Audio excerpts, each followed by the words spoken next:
Okay. Let's see who's all here.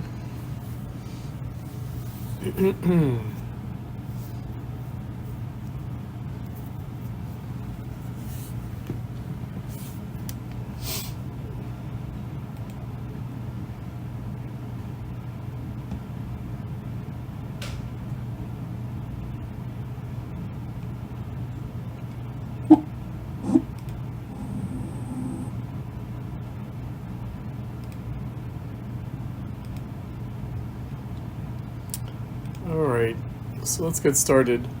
A couple of things I wanted to say. I had sent an announcement through Canvas laying out the readings for tonight and tomorrow night and for Thursday night for our last class session. So on Thursday night we just have several essays to read by Adorno, and they're all collected in one file folder on Canvas.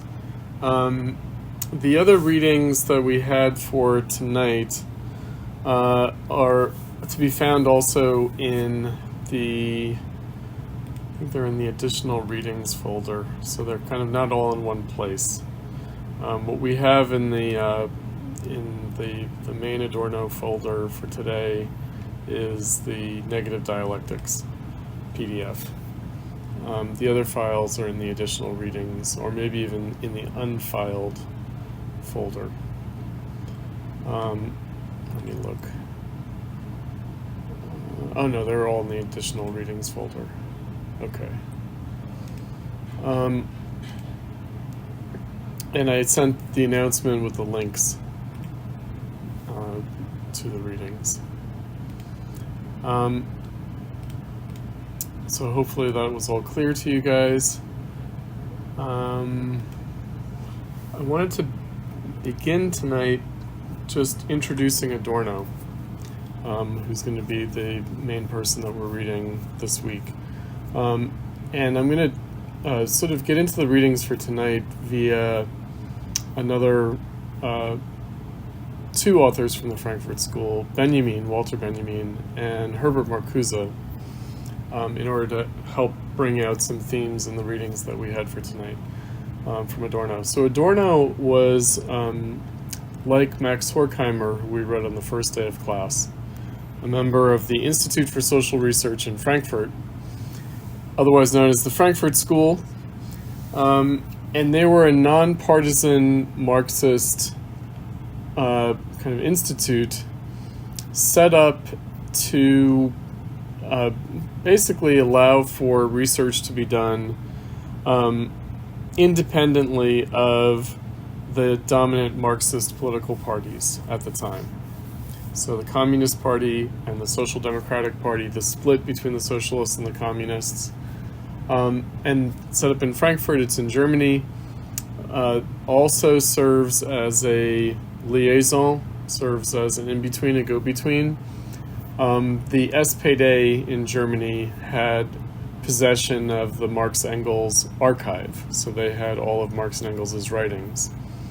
But the Soviet Union, after the Russian Revolution,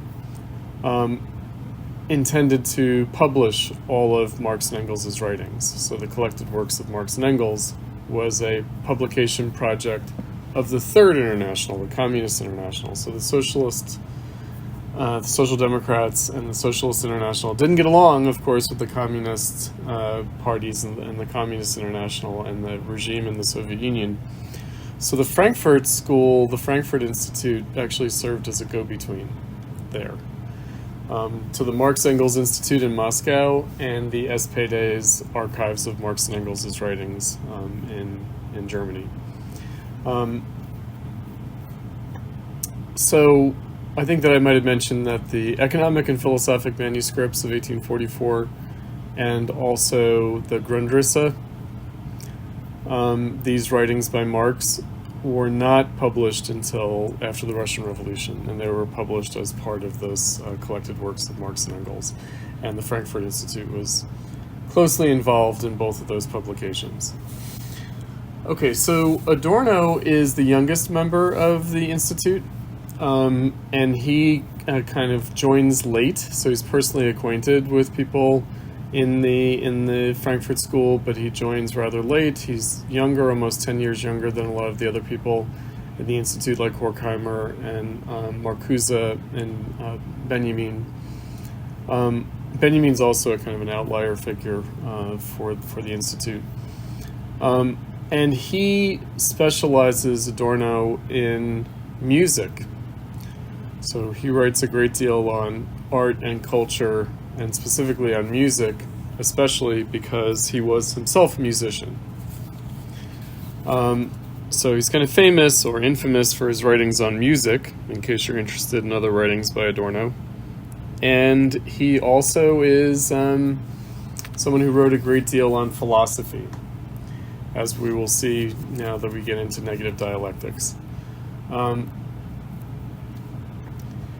And he is a friend and colleague and student of Benjamin. So Walter Benjamin said, I only have one student, and that's Adorno. So Adorno he was already personally acquainted with Horkheimer, who's the director of the Institute, but he became much closer to Horkheimer in the United States. So they fled Nazi Germany. When they all fled after the Nazi seizure of power in 1933, some went to the United States, some went to the United Kingdom. So actually Adorno went first to the United Kingdom. So he was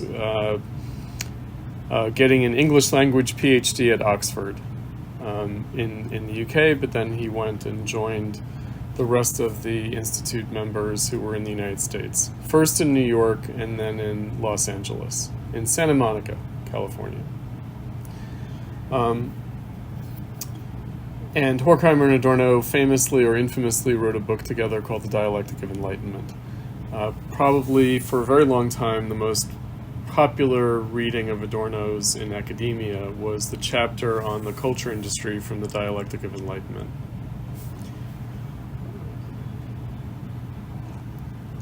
Okay, so Horkheimer, Adorno, also Benjamin and Adorno especially, converted to Marxism by Lukacs' History and Class Consciousness, from which we read last week. So when Lukacs published History and Class Consciousness in 1923, it did have an impact. It converted people like Benjamin and Adorno to Marxism. They might not have otherwise become Marxists.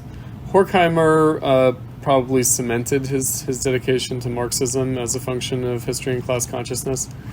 When the Institute was set up, the Frankfurt School was set up after World War I, actually the benefactors, the funders of the Frankfurt School, they first wanted Lukacs to be the director of the Institute.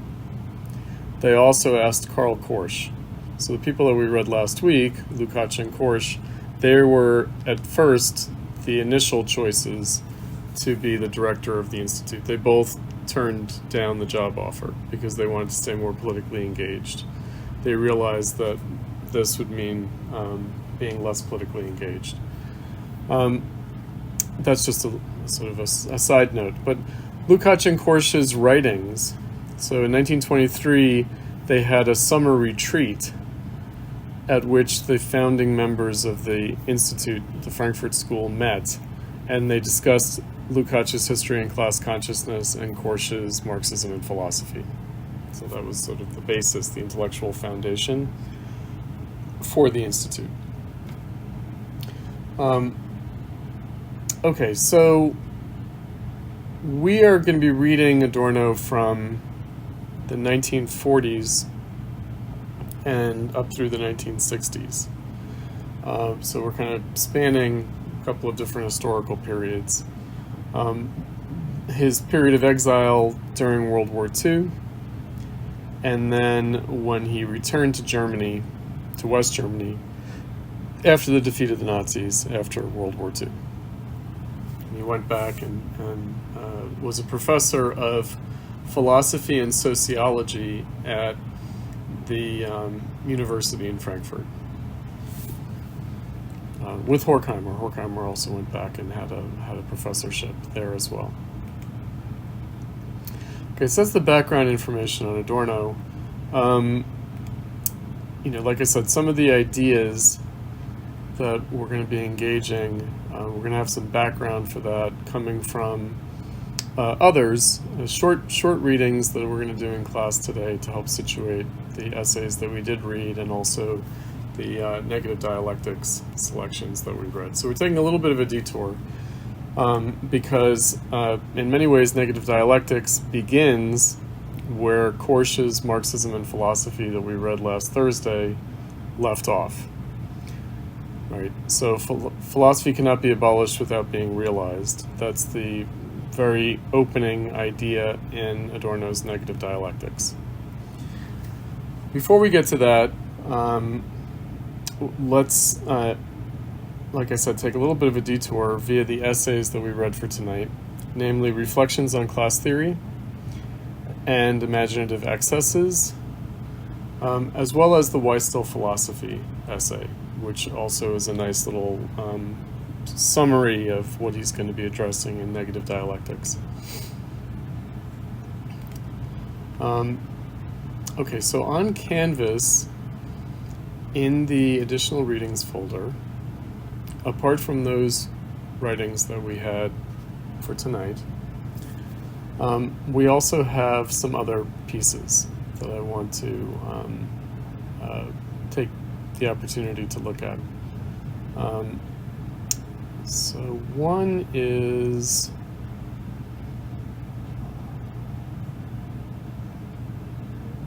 Adorno's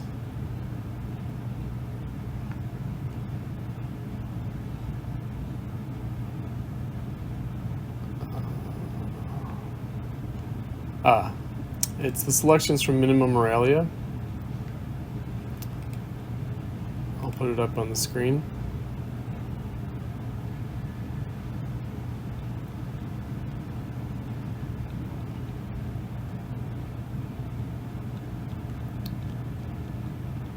So there are two pieces. It's warning not to be misused and finale.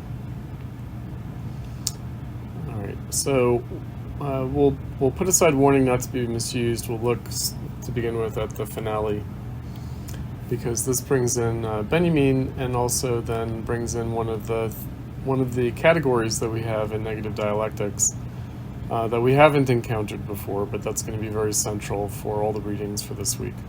That's the concept of redemption. We're going to get into what that means. But let's look first at how he introduces it.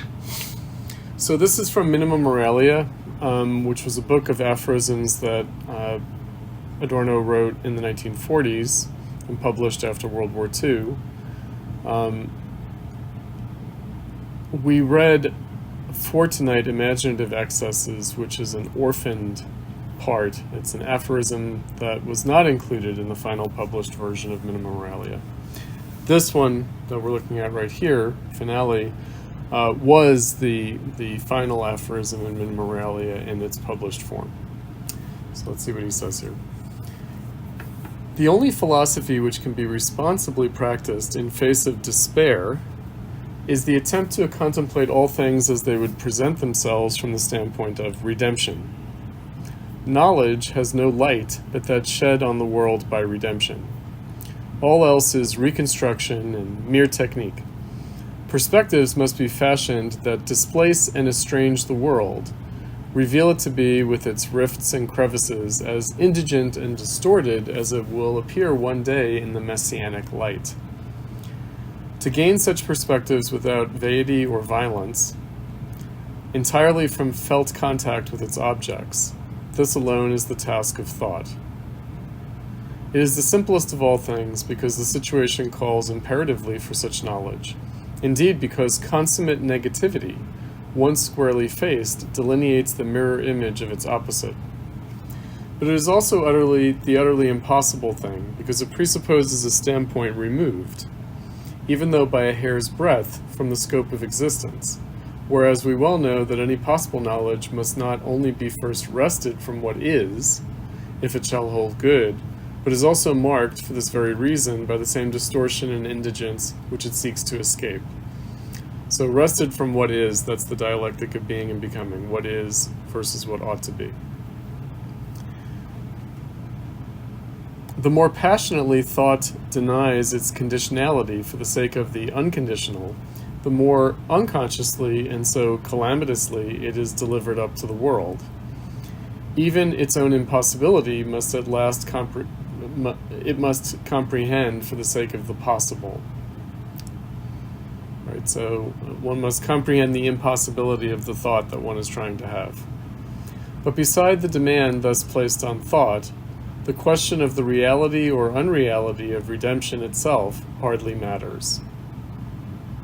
Okay, so what does that mean?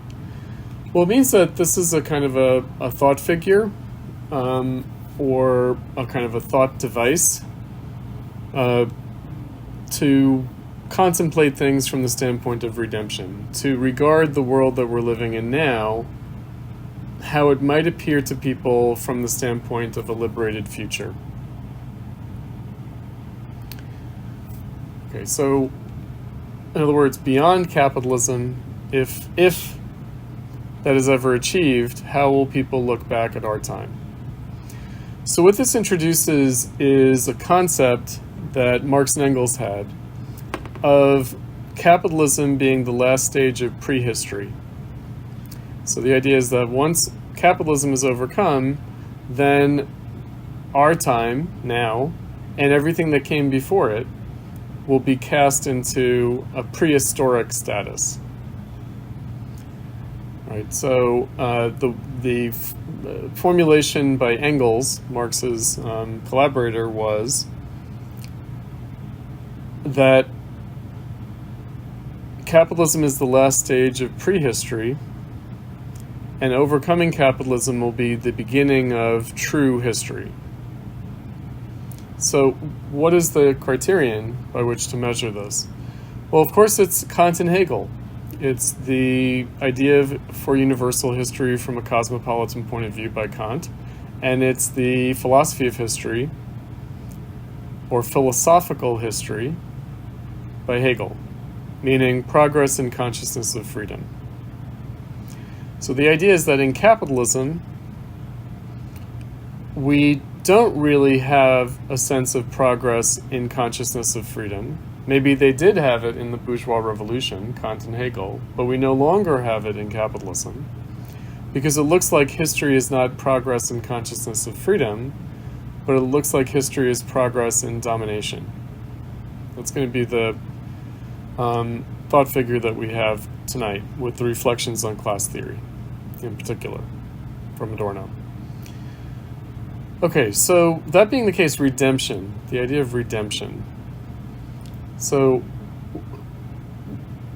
what would it mean to redeem history? What would it mean to redeem the sacrifices of history? If you recall the passage from the Introduction to the Philosophy of History by Hegel, that history is a slaughter bench on which all the virtues and everything good that humanity has ever accomplished is sacrificed. In the name of what? Progress in consciousness of freedom. Well, the idea is that in capitalism, we can't say that yet. So capitalism either shows that we can't say that yet, or it throws us back into a situation in which we can't say that yet. Meaning, we can't say that these sacrifices were for something, progress in consciousness of freedom. That hasn't been proven yet.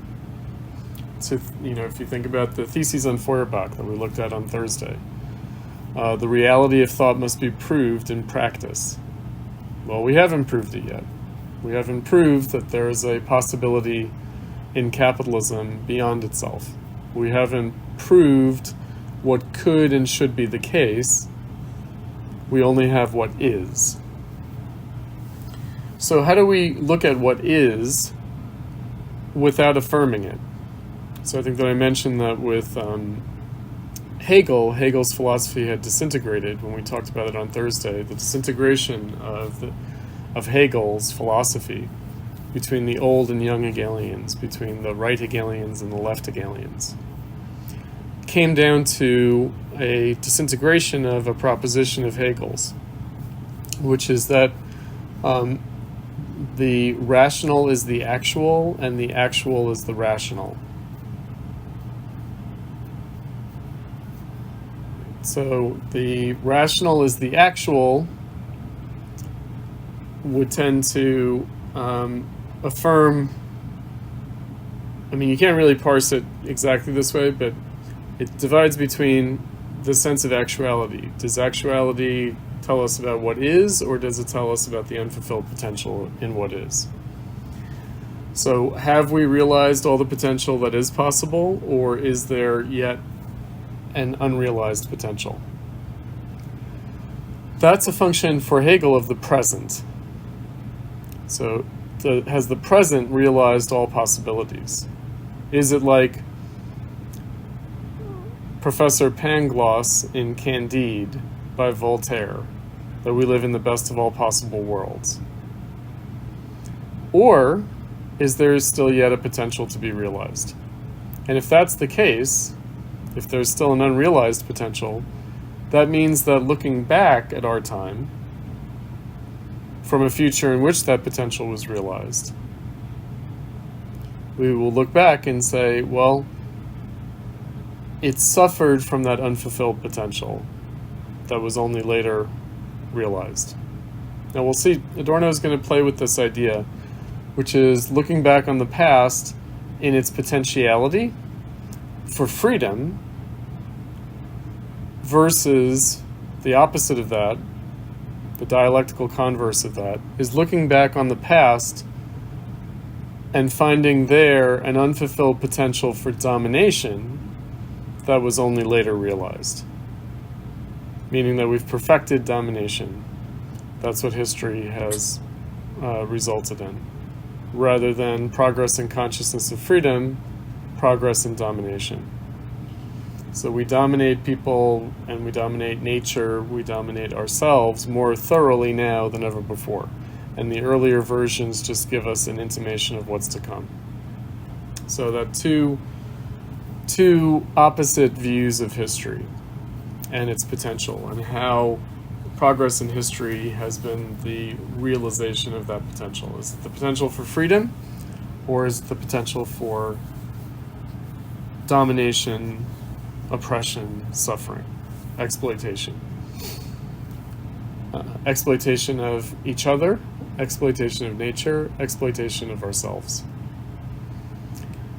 All right, so now to help illustrate this, because it is coming from Benjamin, from Walter Benjamin, this idea from Adorno, I want to look at two poems, one by Baudelaire and one by Bertolt Brecht. So one is Charles Baudelaire and the other is Bertolt Brecht. So Charles Baudelaire, writing in the 19th century, writing contemporaneously with Marx and Engels. So he's, like Marx and Engels, he's part of the generation of 1848. He's someone who came to consciousness. It's really formed historically in the 1840s and by the experience of the 1848 revolutions.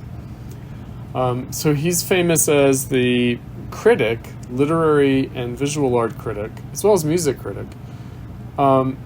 Critic and theorist, but also practitioner of modernism.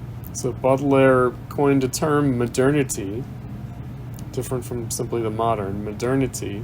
So not the modern in the sense of what is current, what is fashionable, what is present, but modernity, meaning what made the 19th century different from any other time in history. So not just what's current, but how is this time that he was living in, that we can now call industrial capitalism after the Industrial Revolution, how was it very specific, unique and different, unlike any other time in history? So he called for literature and art to be true to its time, to exhibit modernity, even if that meant going against all the values of art and morality that had been expressed historically up to that point, even if there was like a new kind of beauty. So he's also famous, his collection of poetry that he revised and republished several times is called The Flowers of Evil, meaning maybe the modern form of beauty is connected indissolubly with evil, meaning the evil of capitalism. Maybe capitalism is a new kind of thing that from any past standard must be considered evil. And maybe its unique beauty also is something that would have been considered ugly in the past, but must be considered our form of beauty, even if it is connected inextricably with modernity that also violates all past morality and therefore must be considered evil. So the flowers of evil. Okay, so this poem that I want to look at from Baudelaire is a late poem of his. It's not really exactly a poem. It's a prose poem. It's an aphorism. It's another aphorism. So we're reading a lot of aphorisms tonight. So this is from a collection of aphorisms posthumously published called Rockets. Rockets like fireworks. So here's one of the rockets by Baudelaire. Towards the end of his life, he died a couple of years after writing this. The world is drawing to an end. Only for one reason can it last longer, just because it happens to exist. Suppose it should continue materially. What would that be an existence worthy of its name and the historical dictionary? I do not say that the world will be reduced to expedience and the buffoonish disorder of the republics of South America, that perhaps even we shall return to a savage state, that we will go through grassy ruins of our civilization to seek our grazing ground, rifle in hand. No, because such adventures would still suppose a certain vital energy, echo of first ages. We shall furnish a new example of the inexorability of the spiritual and moral laws, and shall be their victims. We shall perish by the very thing by which we fancy that we live. Technocracy will Americanize us. Progress will starve our spirituality so far that nothing of the bloodthirsty, sacrilegious, or unnatural dreams of the utopists will be comparable to such positive results. Universal ruin will manifest itself not solely or particularly in political institutions or general progress, or whatever else might be a proper name for it. It will be seen above all in the baseness of hearts. So very much in the spirit of what Marx says in that Grundrisse passage that we read early in the course on becoming, where he said that when we accept this society in its own terms, we're accepting something vulgar and mean. Something vulgar and mean. The baseness of hearts. Okay, here's Bertolt Brecht from the 20th century. So from not exactly 100 years later, but a couple of generations later, from the middle of the 20th century as opposed to the middle of the 19th century, middle of the 1900s as opposed to the middle of the 1800s. And Brecht was a personal friend of Benjamin's. And Brecht is a playwright. He's most famous as a dramaturgist, a playwright, a director of stage drama. But he also was a novelist and a poet. So here's one of his poems, To Posterity. Here's Brecht. Indeed, I live in the dark ages. A guileless word is an absurdity. A smooth forehead betokens a hard heart. He who laughs has not yet heard the terrible tidings. Ah, what an age it is when to speak of trees is almost a crime, for it is a kind of silence about injustice. And he who walks calmly across the street, is he not out of reach of his friends in trouble? It is true, I earn my living, but believe me, it is only an accident. Nothing that I do entitles me to eat my fill. By chance I was spared. If my luck leaves me, I am lost. They tell me, eat and drink. Be glad you have it. But how can I eat and drink when my food is snatched from the hungry and my glass of water belongs to the thirsty? And yet I eat and drink. I would gladly be wise. The old books tell us what wisdom is. Avoid the strife of the world. Live out your little time, fearing no one, using no violence. returning good for evil. Not fulfillment of desire, but forgetfulness passes for wisdom. I can do none of this. Indeed, I live in the Dark Ages. I came to the cities in a time of disorder, when hunger ruled. I came among men in a time of uprising, and I revolted with them. So the time passed away which on earth was given me. I ate my food between massacres. The shadow of murder lay upon my sleep. And when I loved with indifference. I looked upon nature with impatience. So the time passed away which on earth was given me. In my time, streets led to the quicksand. Speech betrayed me to the slaughterer. There was little I could do, but without me the rulers would have been more secure. This was my hope. So the time passed away which on earth was given me. You, who shall emerge from the flood in which we are sinking, think. When you speak of our weaknesses, also of the dark time that brought them forth. For we went, changing our country more often than our shoes, in the class war, despairing, when there was only injustice and no resistance. For we knew only too well, even the hatred of squalor makes the brow grow stern, even anger against injustice makes the voice grow harsh. Alas, we, who wished to lay the foundations of kindness, could not ourselves be kind.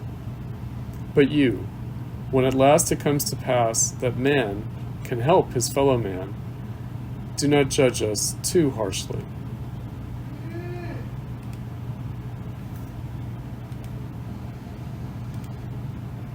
Okay. Just to give you a sense of where Adorno is coming from. Baudelaire is important because Walter Benjamin, Adorno's friend and mentor, wrote an unfinished book called The Arcades Project. It was a history of the 1800s, a history of the 19th century, and Baudelaire was one of the central figures in the book. Basically, it was looking at the middle of the 19th century as a prelude, as foreshadowing the 20th century. Specifically looking at the failure of the 1848 revolutions and the aftermath of that failure as conditioning the society and culture and art and literature of the rest of the century, in the same way that the failure of the revolution that came after World War I also affected everything in the 20th century.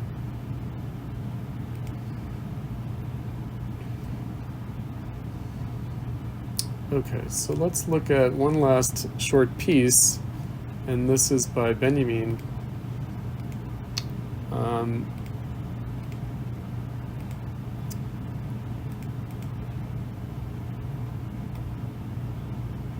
It will help us get at that word that we encountered in Adorno in the finale, messianic, the messianic, so the Messiah. This is the theological political fragment by Benjamin. And it served as a kind of draft note for a more famous writing by Benjamin, the Theses on the Philosophy of History, or more properly translated, the title is On the Concept of History. That was actually Benjamin's draft introduction, his draft methodological, historiographical introduction to this unfinished book, The Arcades Project, that had Baudelaire at the center. So let's look at the theological political fragment. This is a little bit dense, so bear with me, but it will help us with the Adorno that we read for tonight in terms of unpacking some ideas.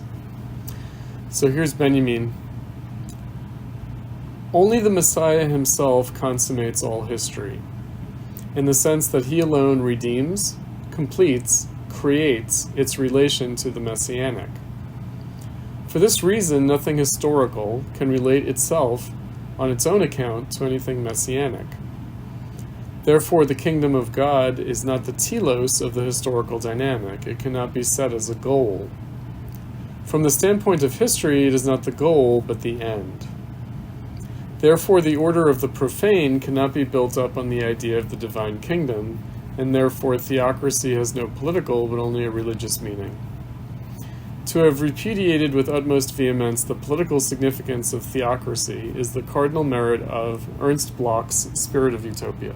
So Ernst Bloch is another figure who's around the Frankfurt School, a bit older than Adorno, I think maybe even a bit older than Benjamin, and he had written The Spirit of Utopia at the end of World War I. A Marxist, he's a Marxist intellectual.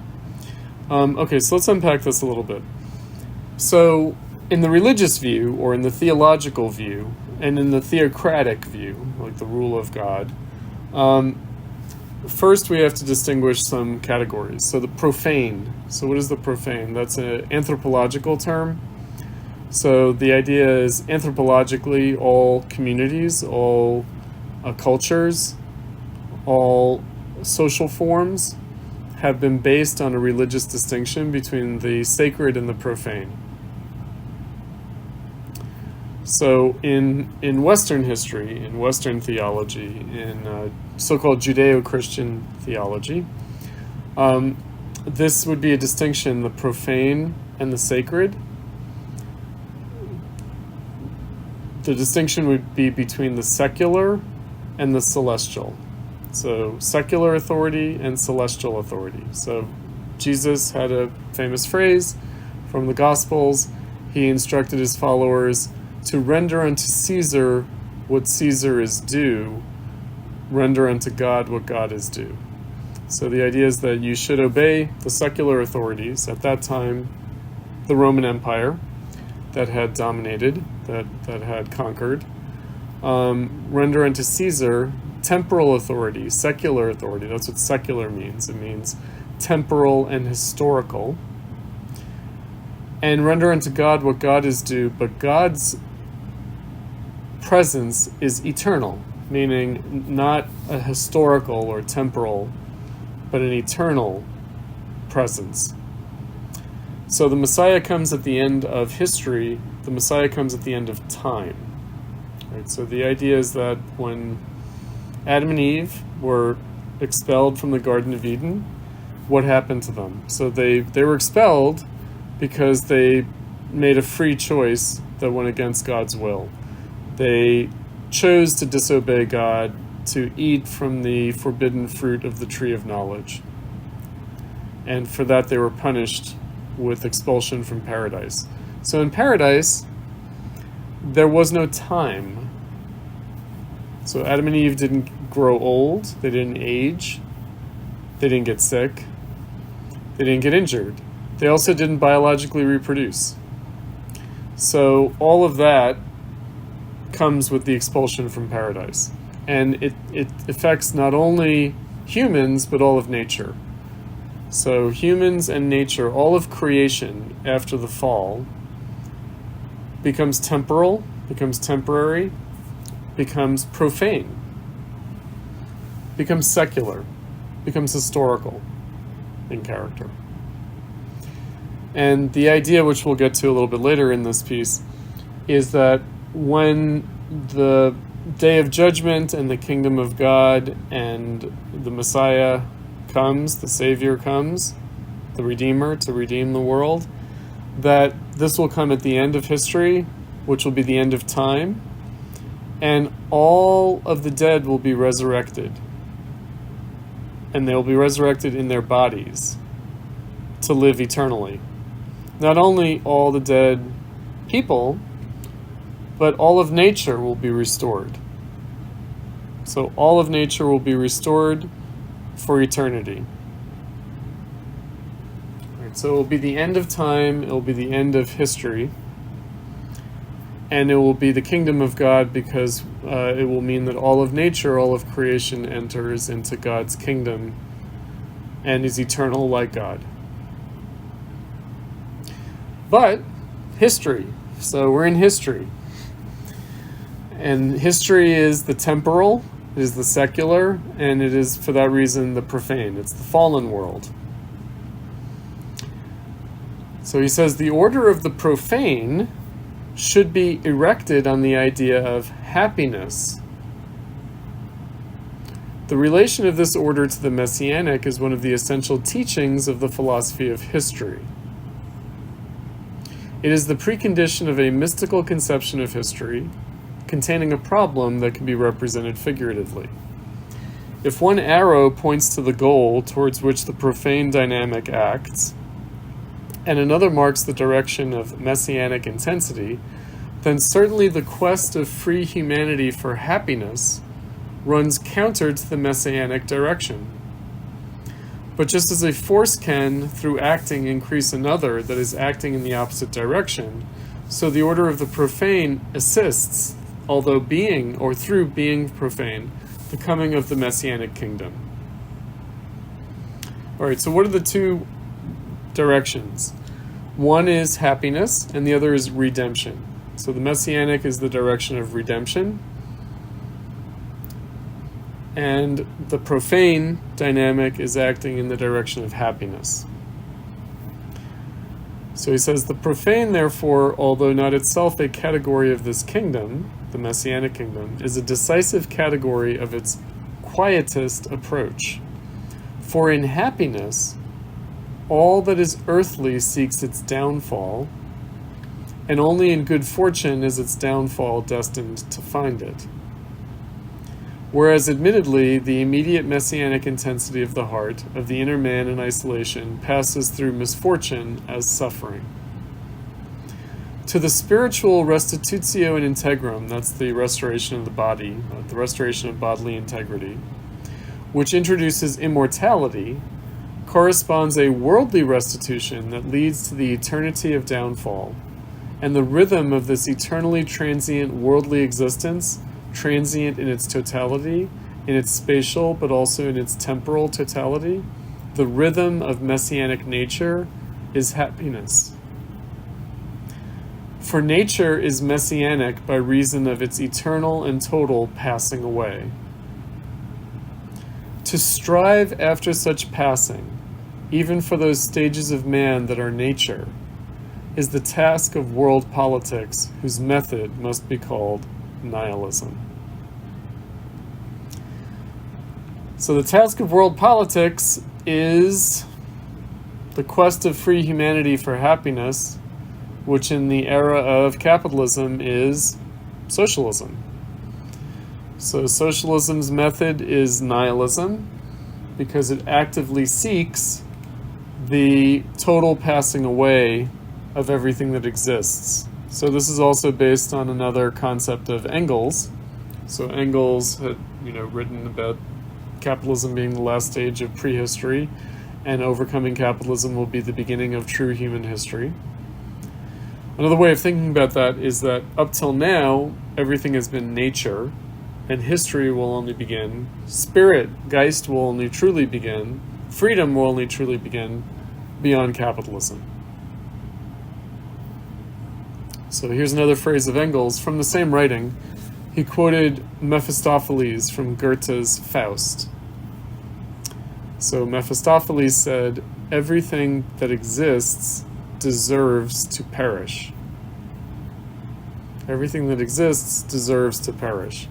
Well, of course, in the profane, fallen world, everything that exists will perish. And because everything that exists will perish, it deserves to perish. All right, so this is... he calls it a mystical conception of history for a reason. Actually, what it is a dialectical conception of history. Alex? Chris, I just wanted to ask, what does he mean by nihilism? Does he mean non-affirmative approach? Yeah. Like, in other words, nihilism meaning the nothingness. I mean, it is the nothingness of everything. That the method, again, to say that the method is nihilism. And again, that the messianic rhythm of nature is its eternal and total passing away. But to strive after that, in other words, that happens, but to strive after it actively as the task of world politics, the method is nihilism. And so that is negation. Yeah, it is. It is this negative attitude towards what exists. And it's what Adorno was mentioning in the finale that we looked at from minima moralia, which is the negative principle. So the idea is that capitalism, as the last stage of prehistory, is the embodiment of the negative principle, but whereas that is unconscious and objective, and it's a kind of passive reality, that negativity, to make that conscious and subjective, to make that negative principle conscious and subjective. Nihilism. Okay, so what the hell are they talking about? All right, so Marx had written that the proletariat was the embodiment of the self-negation of bourgeois society. So the proletariat was defined by its negative character. All right, so bourgeois society, the social relations of labor, that's the positive. The positive reality of labor is bourgeois society. Capitalism is the negation of that, and the proletariat is the living embodiment of that negation. So if you know anything about Hegel, there's this idea of the negation of the negation, the negation of the negation. So Marx, as a Hegelian, thought that the proletariat abolishing itself in overcoming capitalism would be the negation of the negation, would be the negation of the negativity of capitalism that the proletariat embodies. Right, so it would be the self-abolition of this negativity. That's the idea. So again, the method is negative. The method is nihilistic, meaning it will be total in character. Now, what does that mean? Our social relations. So if capitalism is the passive, objective, involuntary, unconscious, unintentional negation of bourgeois social relations, it's the negation of our relations with each other, it's the negation of our relation to nature, and it's the negation of our relation to ourselves. So to negate that negation would, of course, mean restoring relations between people, relations to nature, and relations to ourselves. So again, this would be the disalienation idea from Marx's economic and philosophic manuscripts, right? The four dimensions of alienation. And we'll see about the fourth dimension of alienation, alienation of labor from its own product in capital. We'll see what that means when we get to the Adorno. Alex? To understand it correctly, that bourgeois society had subjectivity, but this subjectivity was positive, unobstructed, and that in capitalism, the only subjectivity that can happen is the proletarian subjectivity, but it didn't happen yet. And so the task is to develop proletarian subjectivity as the subjectivity of capitalism. Right. Well, it did happen. It did happen, meaning Marx happened, and Marxism happened, and proletarian socialism in its self-consciousness happened, meaning the subjectivity was the consciousness of its own negativity. Right? So the consciousness of the need to abolish itself. But wouldn't need to have a mass character to be a collective subjectivity, like the proletariat? That's the party.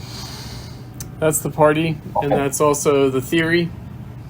So, but it's also the idea that the Marxists had was one of a generational sacrifice, meaning there was a basic idea that Marxism had. It's something that Rosa Luxemburg wrote about. She wrote about how the proletariat in its struggle was like the Jews who escaped bondage in Egypt and had to wander for 40 years in the desert before reaching the promised land after escape from bondage, because all the people who had lived under slavery had to die out before they could enter into the promised land. So how does that relate to this, to the proletarian struggle for socialism?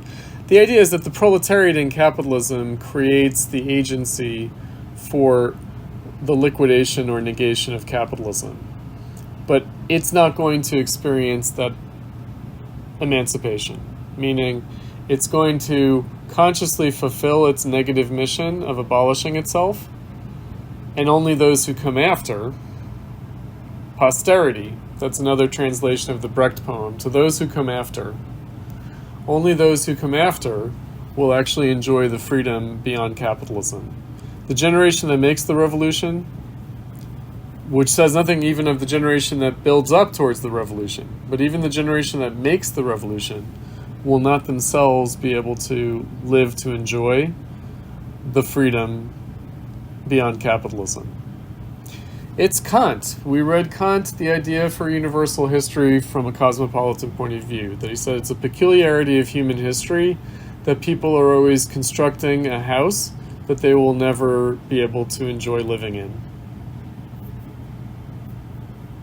Right? So applied to the proletariat struggle for socialism, the proletariat struggle to overcome capitalism, what this means is that that generation that makes the revolution will be sacrificing itself for future freedom.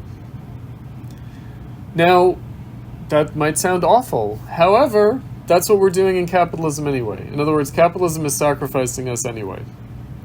So it's sacrificing us. It is nihilistic, but in a passive, unconscious, involuntary, objective way.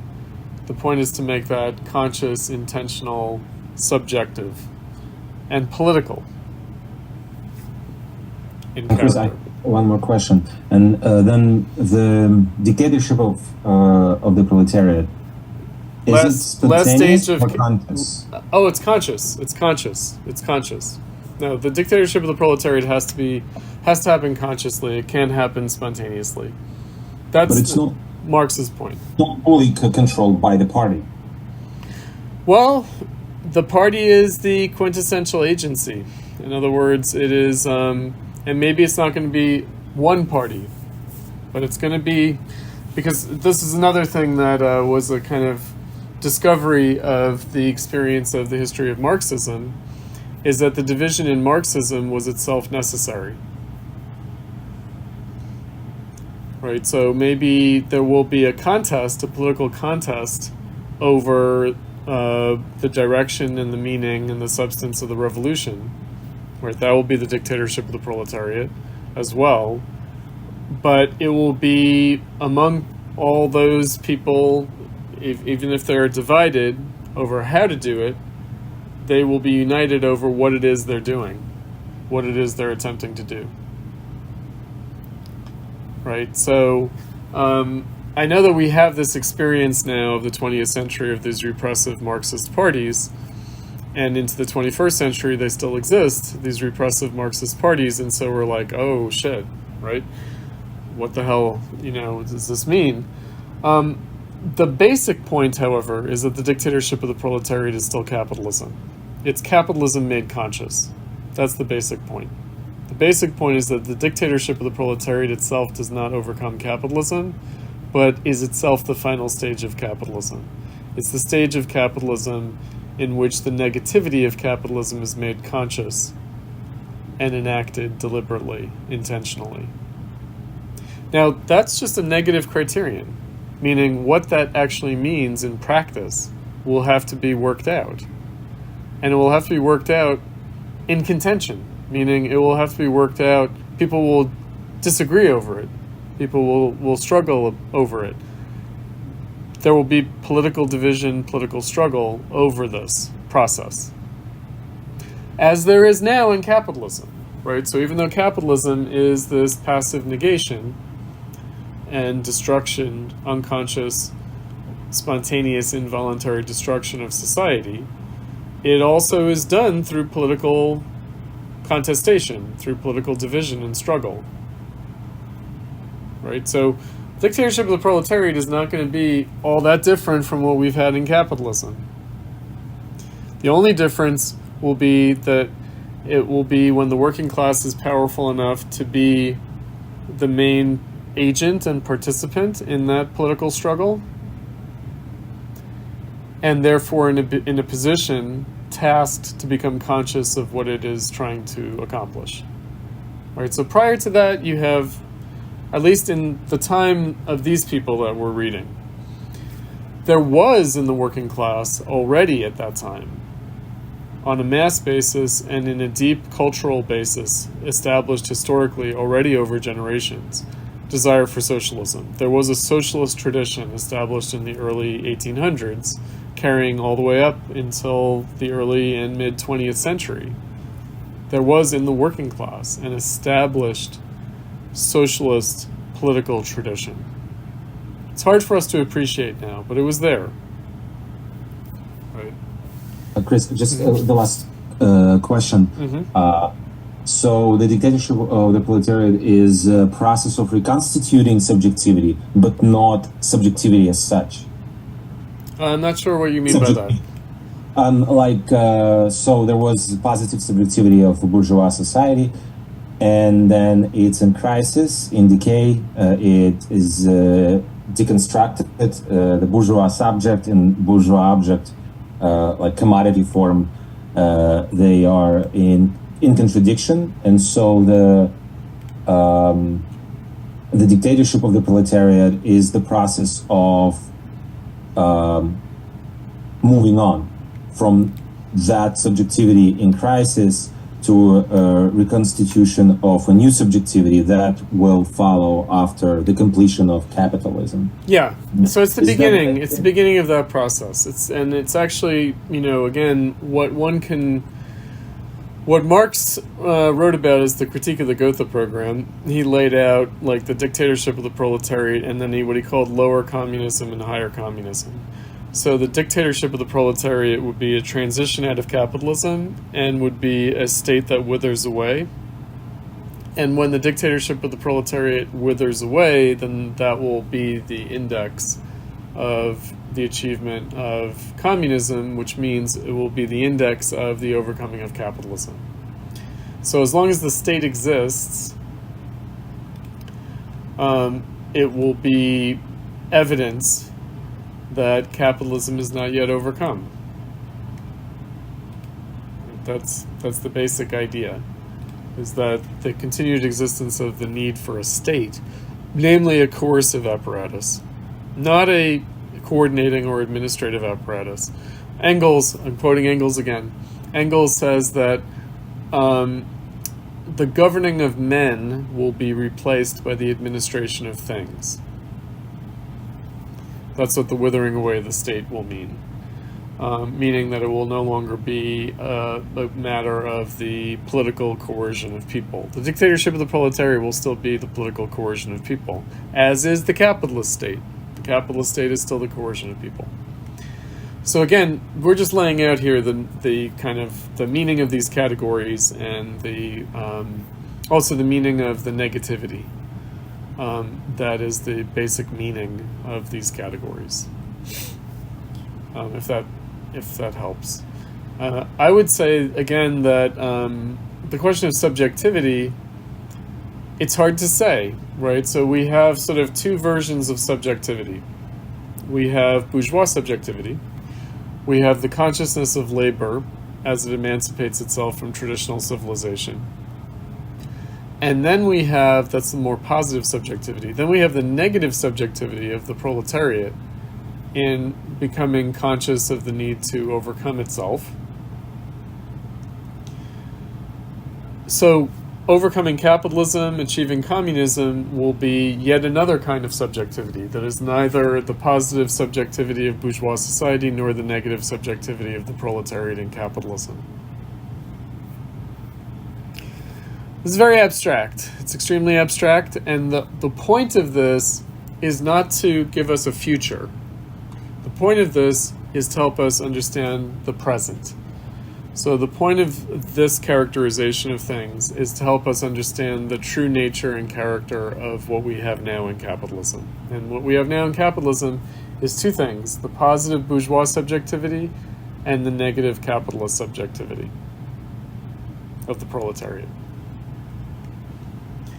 So overcoming capitalism will be neither of those things. At least that's the idea. Okay, so that leads us into the reflections on class theory. And I'm just going to look at a couple of things from that. Then I want to look at the imaginative excesses, and then we can talk about other things in the reflections on class theory. But to begin with, I want to just focus on the beginning and the end of the reflections on class theory, because this will help articulate some things.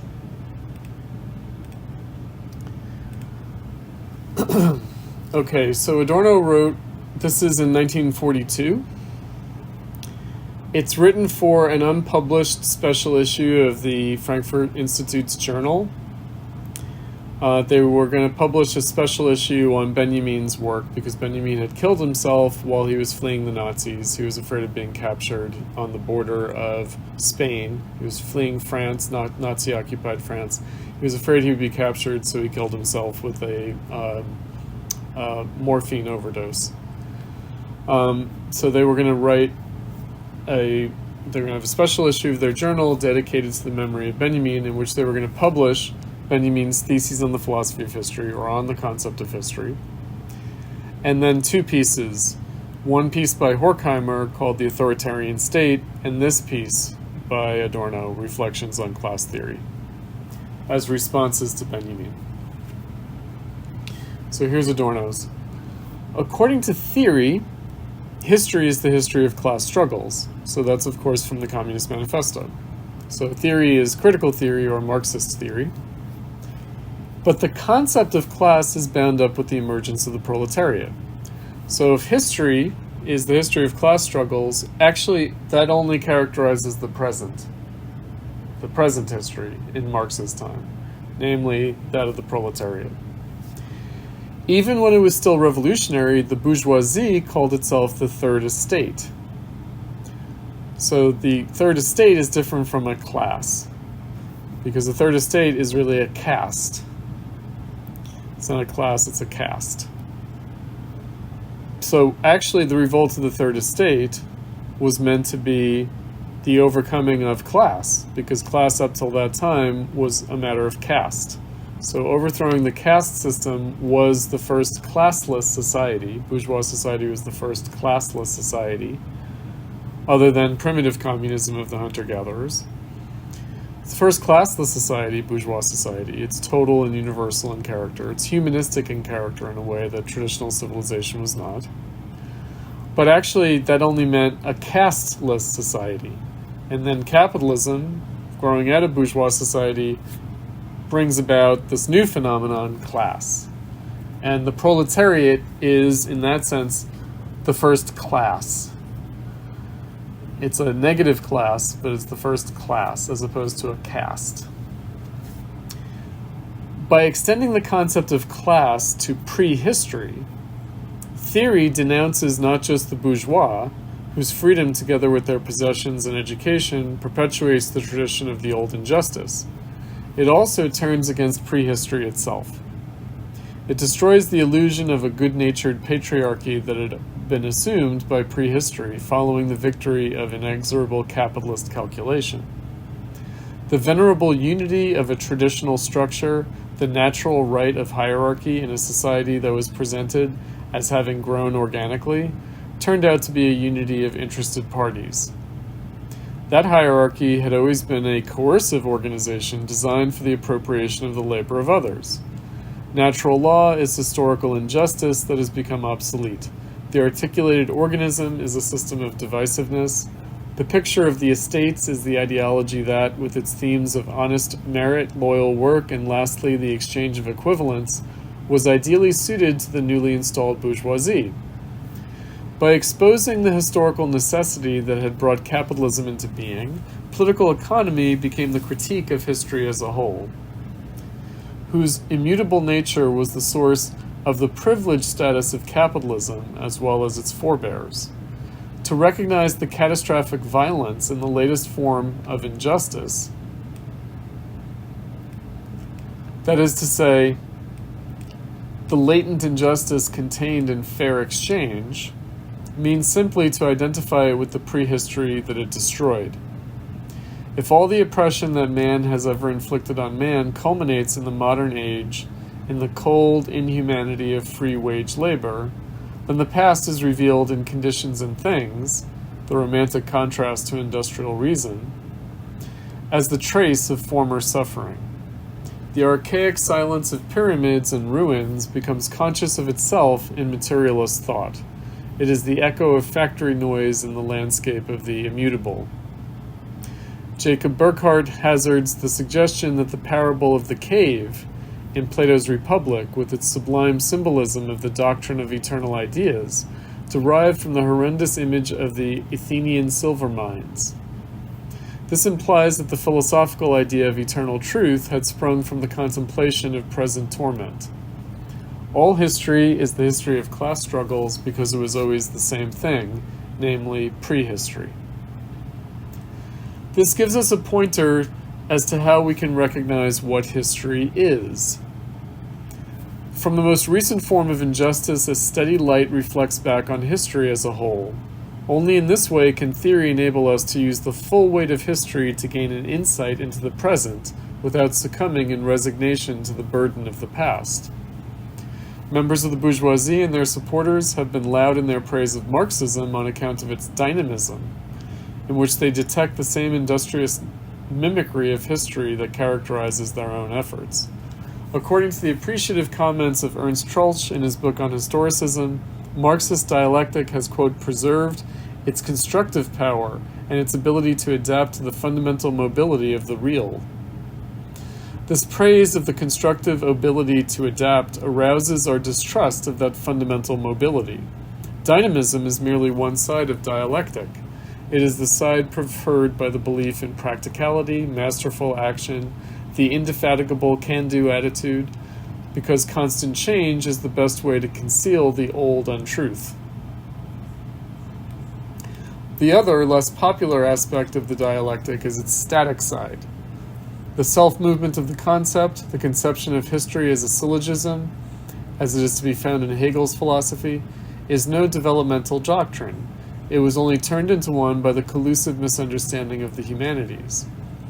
The law that, according to the Hegelian dialectic, governs the restlessly destructive unfolding of the ever-new consists in the fact that at every moment the ever-new is the old lying close at hand.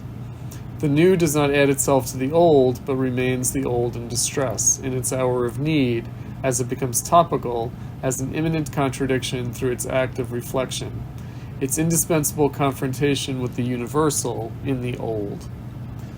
Thus, throughout all its antithetical mediations, history remains one vast analytic proposition. That is the historical essence of the metaphysical doctrine of the identity of subject and object in the absolute. That's Hegel. The system of history, the elevation of the temporal to the totality of meaning, abolishes time and reduces it to an abstract negation. As a philosophy, Marxism remained true to this. It confirms Hegelian idealism as prehistory's knowledge of its own identity. But it puts it back on its feet. That's a famous phrase of Marx, that he put Hegel back on his feet, turned him up from being upside down to being back on his feet, by unmasking that identity as prehistorical. For Marxism, the identity truly becomes a state of need, the need of the human beings who are merely articulated by the concept. The irreconcilable power of the negative that sets history in motion is the power of what exploiters do to the victims. As a shackle binding one generation to the next, it functions as an obstacle to both freedom and history. The systematic unity of history, which is supposed to give meaning to individual suffering, or else demote it from on high to the level of something fortuitous, is the philosophical appropriation of the labyrinth in which men have toiled to this day, the epitome of suffering. Okay, let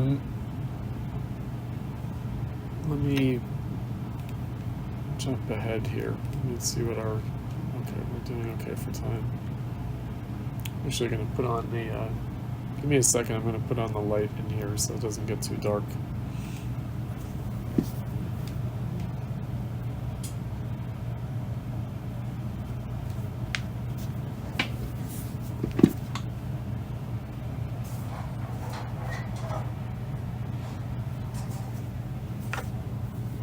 Suppose that as the summer has proceeded, the sun is going down earlier and earlier.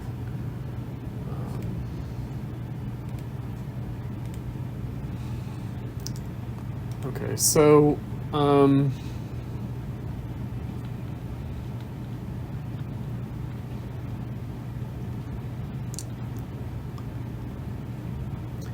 at this point I want to turn to the imaginative excesses piece that we read, and then we'll come back and look at the end of the reflections on class theory.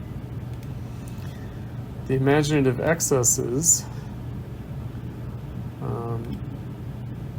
as I mentioned, is a part of, it's an aphorism that was an unpublished aphorism from Minima Moralia, from what we were reading earlier, the finale.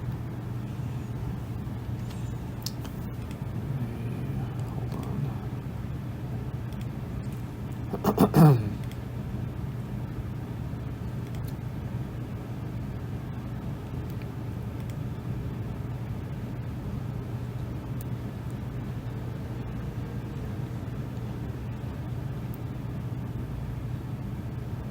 All right, so this critique of the dialectic that he just had is very important.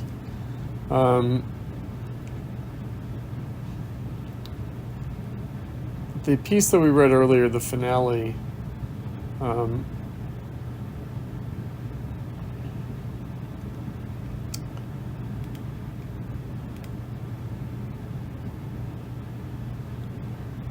contained the warning not to be misused.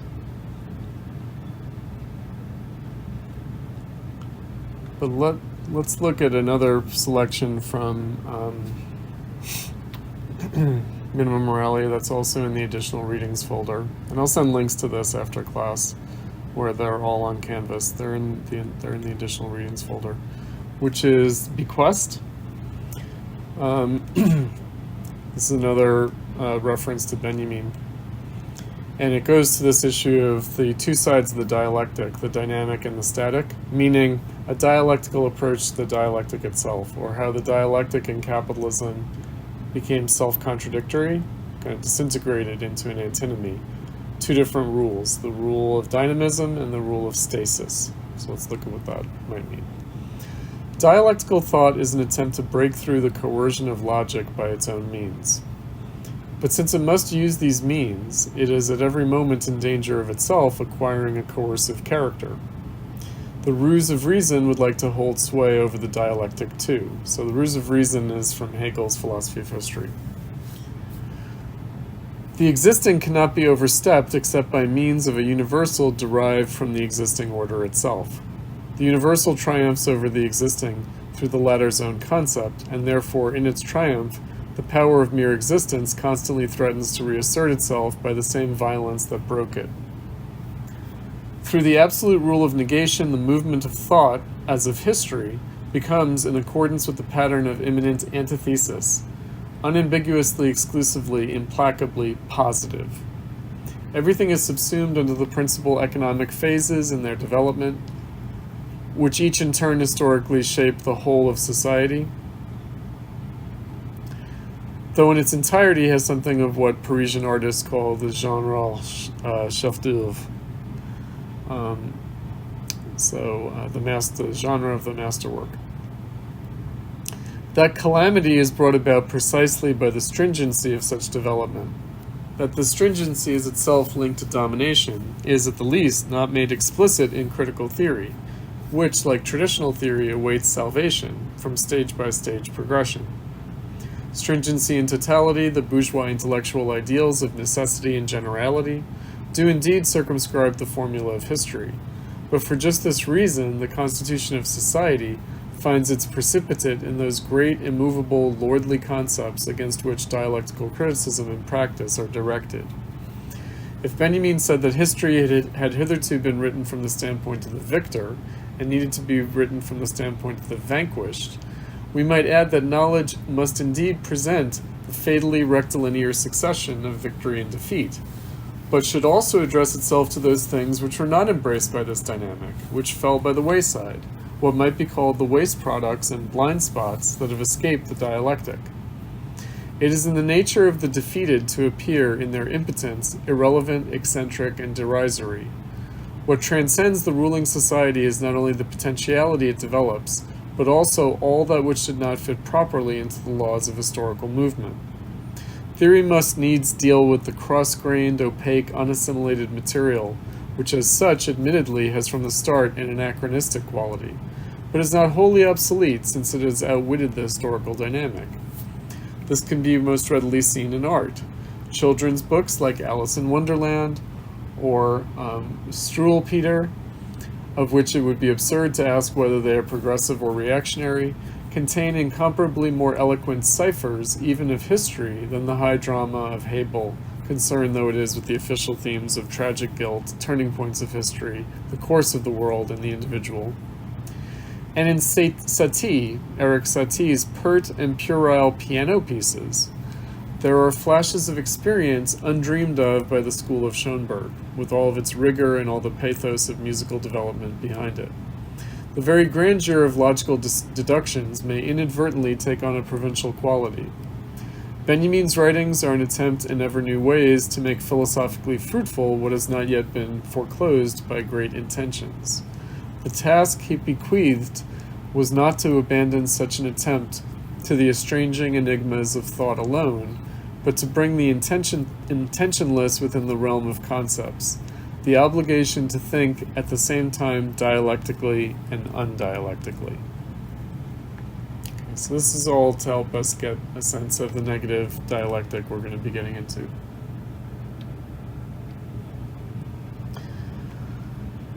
All right.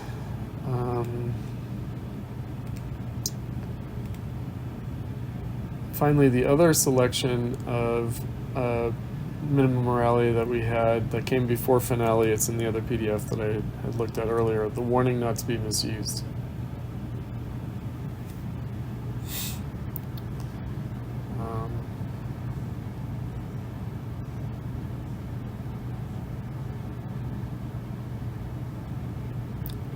I'm going to look at the end of it.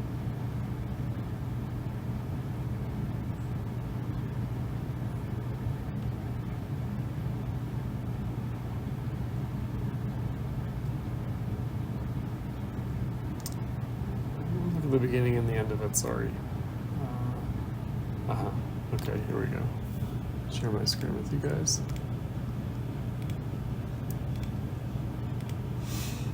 Warning not to be misused. The dialectic stems from the sophists. It was a mode of discussion whereby dogmatic assertions were shaken, and as the public prosecutors and comic writers put it, the lesser word made the stronger. It subsequently developed, as against the perennial philosophy, into a perennial method of criticism, a refuge for all the thoughts of the oppressed, even those unthought by them. But as a means of proving oneself right, it was also from the first an instrument of domination, a formal technique of apologetics, unconcerned with content, serviceable to those who could pay. The principle of constantly and successfully turning the tables. Its truth or untruth, therefore, is not inherent in the method itself, but in its intention in the historical process. The splitting of the Hegelian school into left and right wing was founded on the ambiguity of the theory, no less than in the political situation preceding the 1848 revolution. Dialectical thought includes not only the Marxian doctrine that the proletariat as the absolute object of history is capable of becoming its first social subject and realizing the conscious self-determination of mankind, but also the joke that Gustave Doré attributes to a parliamentary representative of the Anshan regime, that without Louis XVI, there would never have been a revolution, so that he is to be thanked for the rights of man. Meaning if Louis XVI hadn't been incompetent, then there would have been no revolution, and there would be no rights of man declared in the revolution. Negative philosophy, dissolving everything, dissolves even the dissolvent. But the new form in which it claims to suspend and preserve both, dissolved and dissolvent, can never emerge in a pure state from an antagonistic society. So the new form, that's Hegelian philosophy. As long as domination reproduces itself, the old quality reappears, unrefined, in the dissolving of the dissolvent. In a radical sense, no leap is made at all. That would happen only with the liberating event. Because the dialectical determination of the new quality always finds itself referred back to the violence of the objective tendency that propagates domination, it is placed under the almost inescapable compulsion, whenever it is conceptually achieved the negation of the negation, to substitute, even in thought, the bad old order for the non-existent alternative. The depth to which it penetrates objectivity is bought with complicity in the lie that objectivity is truth. Right, so one of the things that they're dealing with here. So Lukacs and Korsch both talked about vulgar Marxism and how it was the degeneration of Marxism into a kind of objectivism, into a affirmation of what exists, into a version of everything that is possible is what happened. Right, so what Marxism is usually accused of being a kind of economic determinism and class reductionism. So when people make that accusation, part of what they're accusing Marxism of is itself mimicking in thought what capitalism does, meaning capitalism is economic determinist and class reductionist. Right, it sort of boils everything down to these realities of proletarianization and economic compulsion. Right, so even Marxism could become an affirmation or an apologia for the status quo in its positive description of capitalism. Now, of course, in Stalinism, so that was Lukacs and Korsch were criticizing what social democracy had become, how it had failed to seize the moment of the revolution. Stalinism also did that. So Stalinism basically said everything that was going on in the Soviet Union was necessary. It was objectively necessary. And therefore Marxism became the ultimate affirmation and apologia for horrific acts that one would associate with the establishment of capitalism, namely the proletarianization of society, the collectivization of agriculture, the transformation of the peasantry into an industrial working class. Marxism was used to justify that in the Soviet Union. Whereas in the past, that had happened in a way that was clearly contrary to the bourgeois ideals of the rights of man. In the Soviet Union, they said, oh no, this is what has to be done. This is what's necessary. The lie that objectivity is truth. By strictly limiting itself to extrapolating the image of a privilege-free state from that which owes to the historical process the privilege of existing, it bows to restoration. This is registered by private existence. Hegel taxed the latter with nullity. Mere subjectivity, he argued, insisting on the purity of its own principle, becomes entangled in antinomies. It is brought down by its own mischief, by hypocrisy and evil, insofar as it is not objectified in state and society. Morality, autonomy founded on pure self-certainty, together with conscience, is mere illusion. If there is no moral reality, it is consistent that in the philosophy of right, marriage is ranked above conscience, and that the latter, even on its own level, which Hegel, with Romanticism, determines as that of irony, is accused of subjective vanity in its bifocal understanding. The dialectical motif operating on all levels of the system is at once true and untrue. True because it unmasks the particular as a necessary illusion, the false consciousness of isolated things as being themselves alone and not moments of the whole, and this false consciousness it breaks down with the power of the whole. Untrue because the motif of objectification, alienation, becoming a pretext for bourgeois self-assertion of the subject, is degraded to a mere rationalization, as long as objectivity, contrasted by thought to bad subjectivity, is unfree and does not measure up to the subject's criticism. The word alienation, expressing the expectation of release from private willfulness through obedience of the private will, acknowledges by the very tenacity with which it views the alien external world as institutionally opposed to the subject, in spite of all its protestations of reconciliation, the continuing irreconcilability of subject and object, which constitutes the theme of dialectical criticism. So by the way, object in Adorno usually means society. Right, so you'll notice here, irreconcilability of subject and object, irreconcilability of the alien external world that is opposed by the subject. The act of self-alienation amounts to the renunciation that Goethe called salvation, and thus to a justification of the status quo, now as then. We'll see he uses that phrase now as before in negative dialectics. From his insight into, for example, the mutilation of women by patriarchal society, and into the impossibility of eliminating anthropological deformation without its precondition, precisely the intransigently realistic dialectician could derive the master of the house standpoint and lend his voice to the continuance of the patriarchal relationship. In this, he lacks neither valid reasons, such as the impossibility of different relations under the present conditions, nor even humanity towards the oppressed, who have to suffer the consequences of false emancipation. But all this truth would become ideology in the hands of male interest. The dialectician knows the unhappiness and vulnerability of the aging spinster and the murderousness of divorce. But in anti-romantically giving objectified marriage precedence over ephemeral passion, which is not preserved in a shared life, he makes himself the mouthpiece of those who practice marriage at the expense of affection. Love what they are married to, that is, the abstract property relationship. The logical conclusion of such wisdom would be that people do not matter, provided they accommodate themselves to the given constellation and do what is asked of them. To protect itself from such temptations, an enlightened dialectic needs to guard incessantly against this apologetic, restorative element, which is, after all, inherent in sophistication. The threatening relapse of reflection into unreflectedness gives itself away by the facility with which the dialectical procedure shuttles its arguments, as if it were itself that immediate knowledge of the whole, which the very principle of the dialectic precludes. The standpoint of totality is adopted in order with a schoolmasterly "that is not what I meant" to deprive one's opponent of any definite negative judgment, and at the same time violently to break off the movement of concepts, to arrest the dialectic by pointing to the insuperable inertia of facts.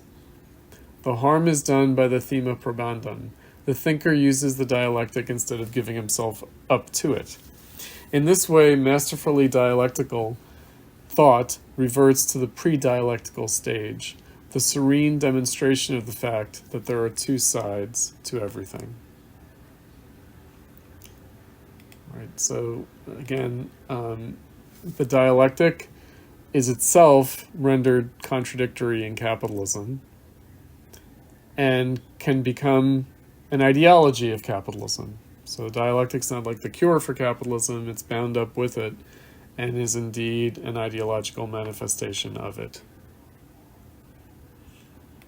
Right, so the point is, maybe Marxism is the awareness of that culpability and implication of the dialectic within capitalism itself.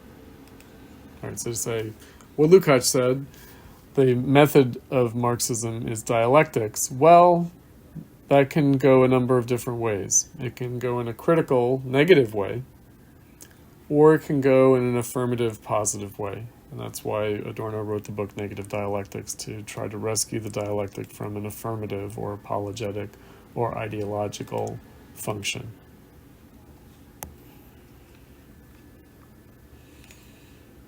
Okay, I've gone a little bit late here. Let's take a little break and then we'll come back and look at the imaginative excesses and then we'll turn to negative dialectics. But let's take a little break. I don't want to wear you guys out.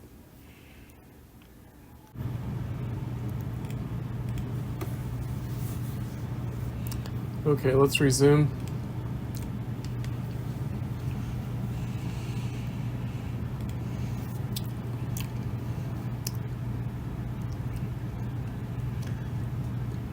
Okay.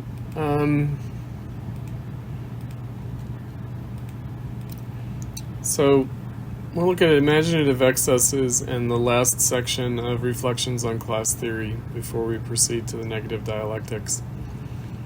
You'll see that this all makes sense. It all kind of comes together.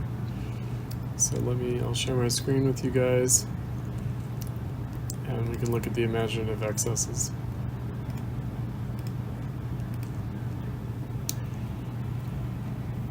Okay. So here's Adorno.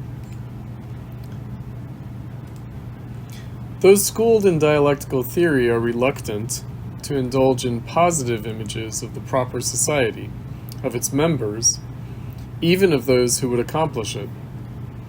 Past traces deter them. In retrospect, all social utopias since Plato's merge in a dismal resemblance to what they were devised against. The leap into the future, clean over the conditions of the present, lands in the past. In other words, ends and means cannot be formulated in isolation from each other.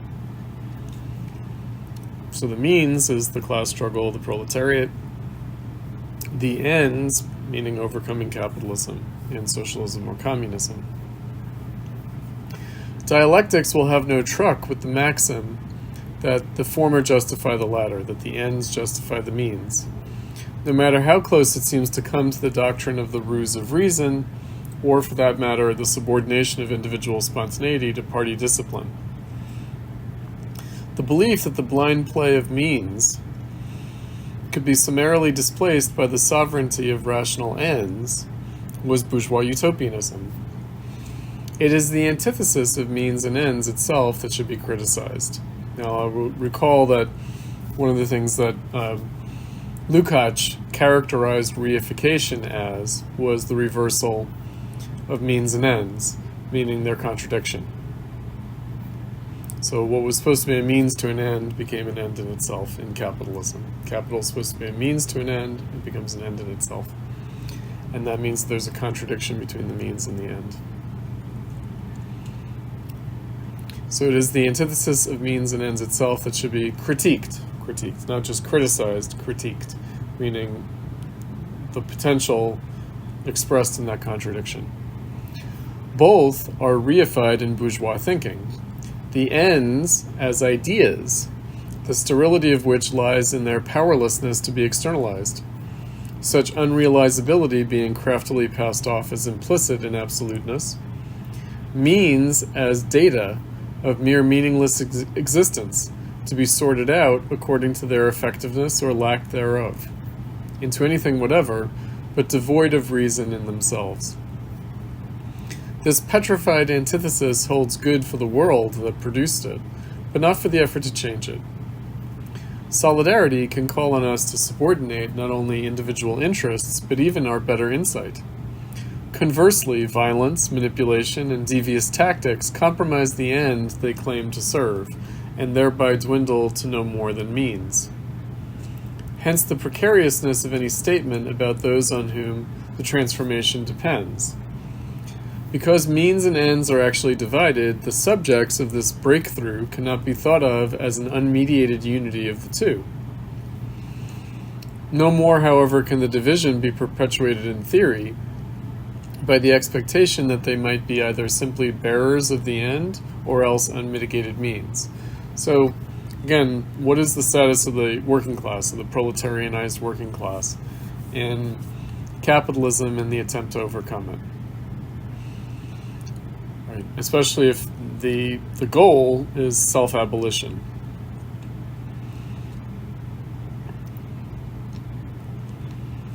The dissident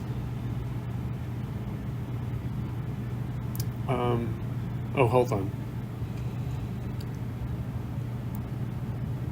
The dissident, wholly governed by the end, is today, in any case, so thoroughly despised by friend and foe as an idealist and daydreamer, that one is more inclined to impute redemptive powers to his eccentricity than to reaffirm his impotence as impotent. Certainly, however, no more faith can be placed in those equated with the means, the subjectless beings whom historical wrong has robbed of the strength to right it, adapt to technology and unemployment, conforming and squalid, hard to distinguish from the windjackets of fascism. Their actual state disclaims the idea that puts its trust in them. Both types are theater masks of class society projected onto the night sky of the future. And the bourgeois themselves have always delighted in their errors, no less than their irreconcilability.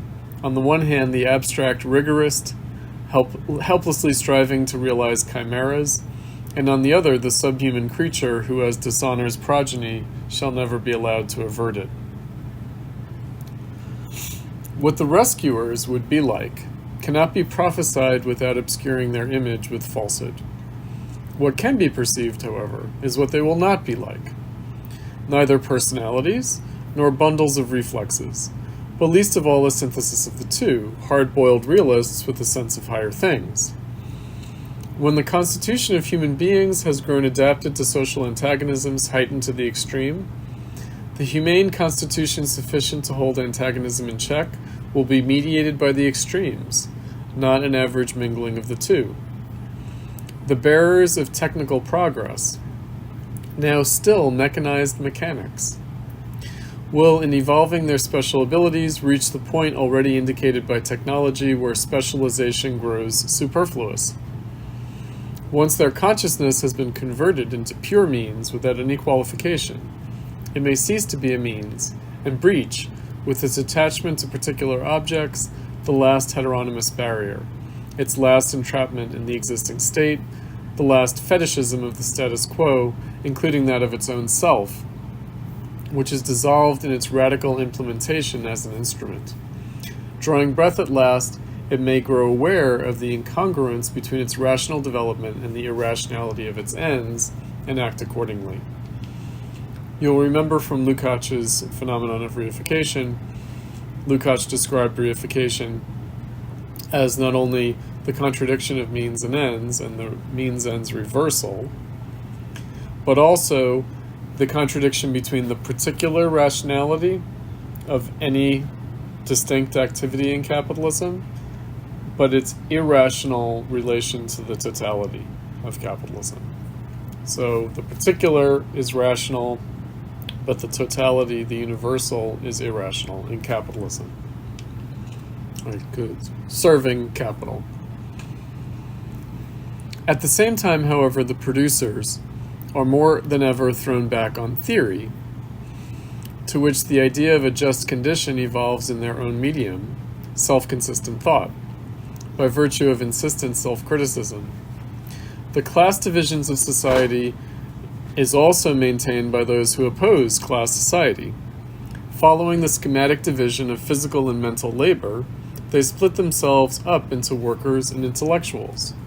This division cripples the practice which is called for. It cannot be arbitrarily set aside. But while those professionally concerned with things of the mind are themselves turned more and more into technicians, the growing opacity of capitalist mass society makes an association between intellectuals, who still are such, with workers who still know themselves to be such, more timely than 30 years ago. I was writing this in 1947, so 30 years ago is 1917, the time of the Russian Revolution. At that time, such unity was compromised by freewheeling bourgeois of the liberal professions, who were shut out by industry and tried to gain influence by left-wing bustlings. The community of workers of head and hand had a soothing sound, and the proletariat rightly sniffed out, in the spiritual leadership commended to them by figures such as Kurt Hiller, a subterfuge to bring the class struggle under control by just such spiritualization. Today, when the concept of the proletariat, unshaken in its economic essence, is so occluded by technology that in the greatest industrial country, the United States, where Adorno was writing this, there can be no question of proletarian class consciousness. The role of intellectuals would no longer be to alert the torpid to their most obvious interests, but rather to strip the veil from the eyes of the wise guys. And by wise guys he means the know-it-alls, not the mobsters. The know-it-alls.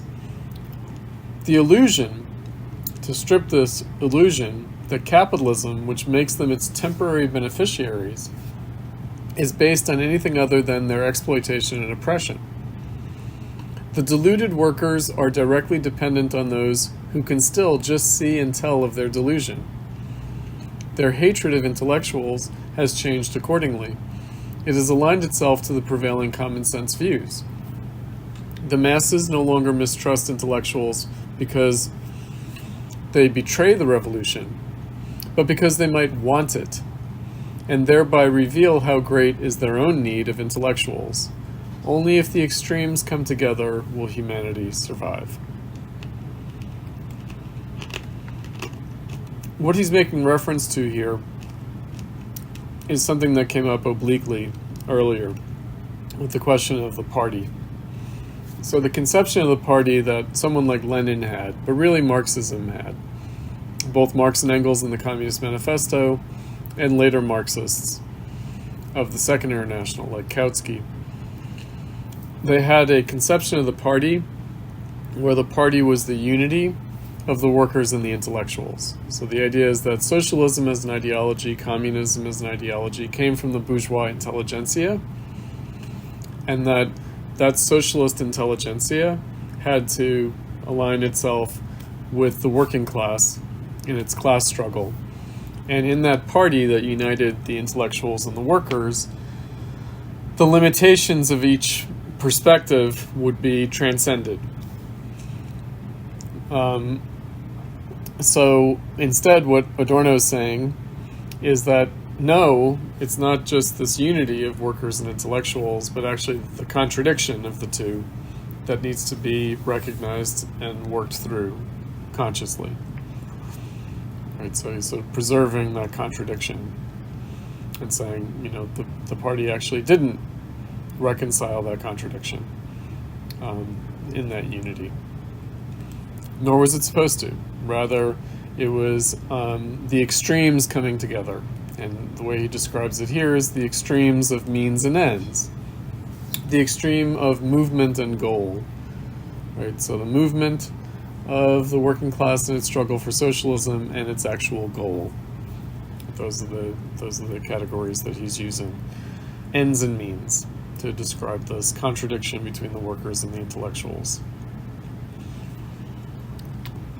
All right, let's see how he kind of repeats these ideas at the end of the Reflections on Class Theory.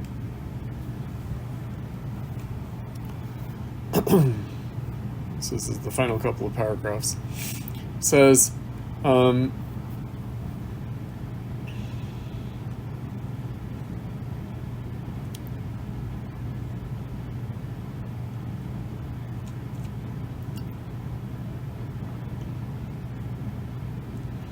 workers have their share of the dual character of class.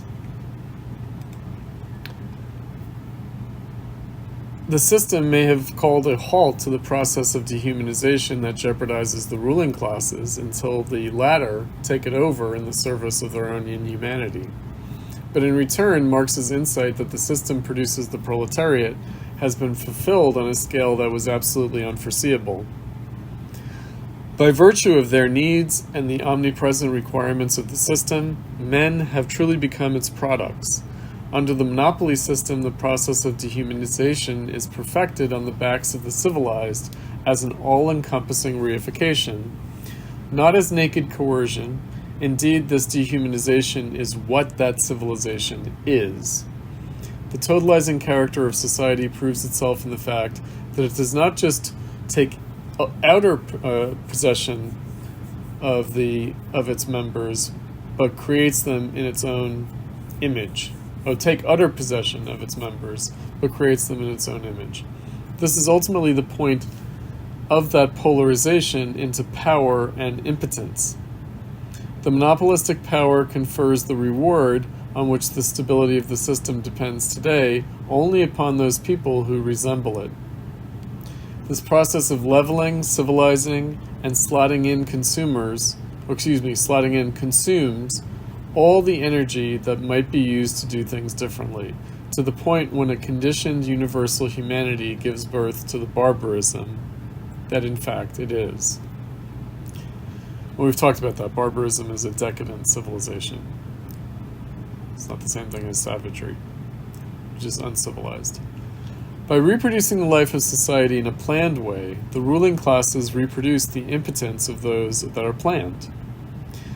Thus, domination becomes an integral part of human beings. They do not need to be influenced, as liberals with their ideas of the market are wont to imagine. Mass culture simply makes them yet again what they already are, thanks to the coercion of the system. It keeps a watchful eye on the anomalies, introduces the official complement of practice in the shape of public morality, and provides people with models for imitation. The task of influencing people who beg to differ cannot be entrusted to films that stretch the credulity even of the like-minded. The vestiges of the ideologies that mediated between autonomy and domination disappear along with the vestiges of autonomy.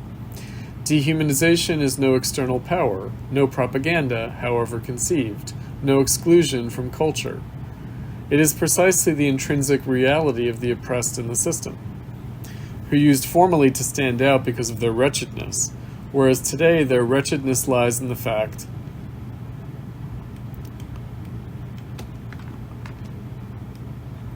that they can never escape, that they suspect that the truth is propaganda, while swallowing the propaganda culture that is fetishized and distorted into the madness of an unending reflection of themselves. This means, however, that dehumanization is also its opposite. In reified human beings, reification finds its outer limits. They catch up with the technical forces of production in which the relations of production lie hidden. In this way, these relations lose the shock of their alien nature, because the alienation is so complete. But they may soon also lose their power. Only when the victims completely assume the features of the ruling civilization will they be capable of wresting them from the dominant power.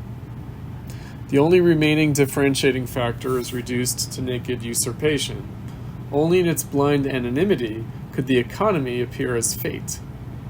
Its spell is broken by the horror of the seeing dictatorship. The mimicking of the classless society by class society has been so successful that while the oppressed have all been co-opted, the futility of all oppression becomes manifest.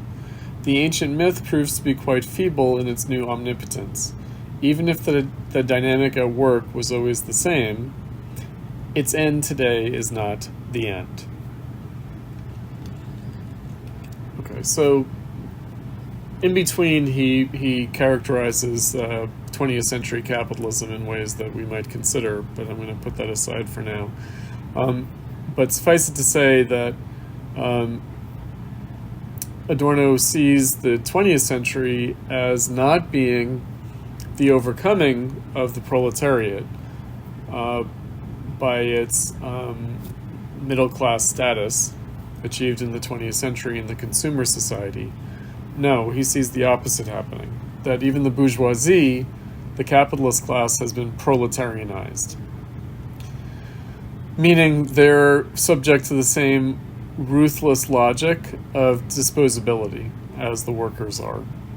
So everyone in society has become disposable, everyone in society has become superfluous, and therefore society has been more completely proletarianized than the original Marxism could have conceived in the 1800s, in the 19th century. That's the idea. But again, he sees this as a self-contradictory process, that if society as a whole is proletarianized, we might remember that Lukacs said that the condition of the worker becomes the condition of society as a whole. That's in the phenomenon of reification. That actually means that the opposite is also potentially true, which is that, again, in negating itself, bourgeois society and capitalism has fully proletarianized itself, and therefore only requires the negation of the negation. Right, so he's trying to hold on to the hope that this could mean that the overcoming of capitalism, it still might be possible, he thinks. All right, but again, it's going to be in and through that contradiction. It's not going to be some other principle, nor is it going to be outside that contradiction.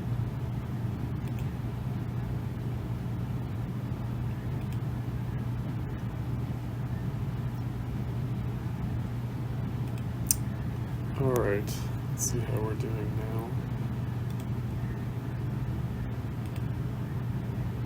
now. Oh, we only have a half an hour left. All right, maybe let's, Chris? Go ahead. Yeah, I have a question. So, if the whole society has been proletarianized, is there still contradiction between intellectuals and workers? Yes, because the intellectuals have become proletarianized in a different way, meaning they've it's the division between manual and intellectual labor or physical and intellectual labor that he talked about in the imaginative excesses.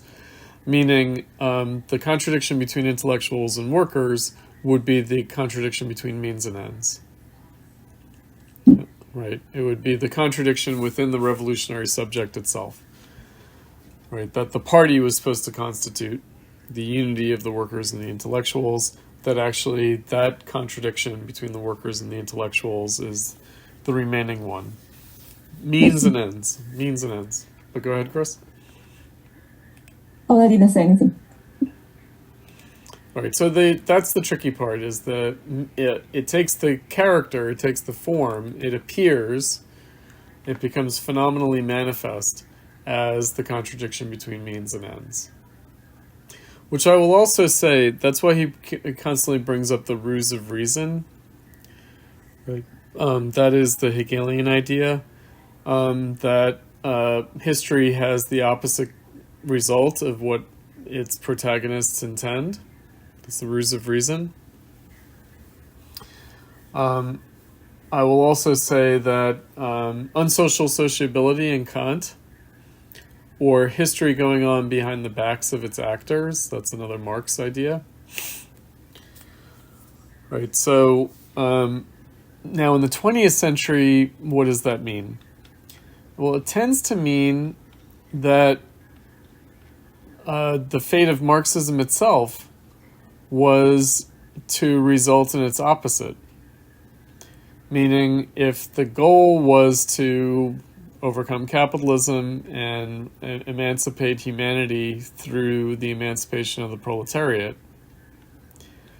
well, the actual result seemed to be an intensification of capitalism, an intensification of alienation in the Soviet Union and in the other communist states. Alex? I just had a question about proletarianization of society. So does he mean it in a similar sense as dehumanization? So the deep character of the state of being proletariat now concerns society as a whole, even though superficially it might seem that some people on the top and some people at the bottom. Like, for example, Musk was also proletarianized, even though he's the richest man, but he is dispensable. And so he still feels